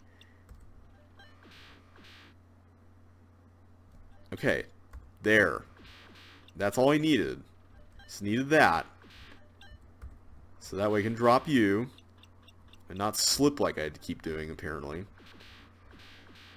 The speed... I wish it was not speed boots. I wish there was something else in the level that served as the other boots. I feel like that would make this way less annoying. But yeah, I'm kind of glad and kind of sad that there isn't like a speed boost on the force floors when you have speed boots. Just imagine how annoying that would be, but also how cool that would be in some cases. Okay, let's push you all the way there.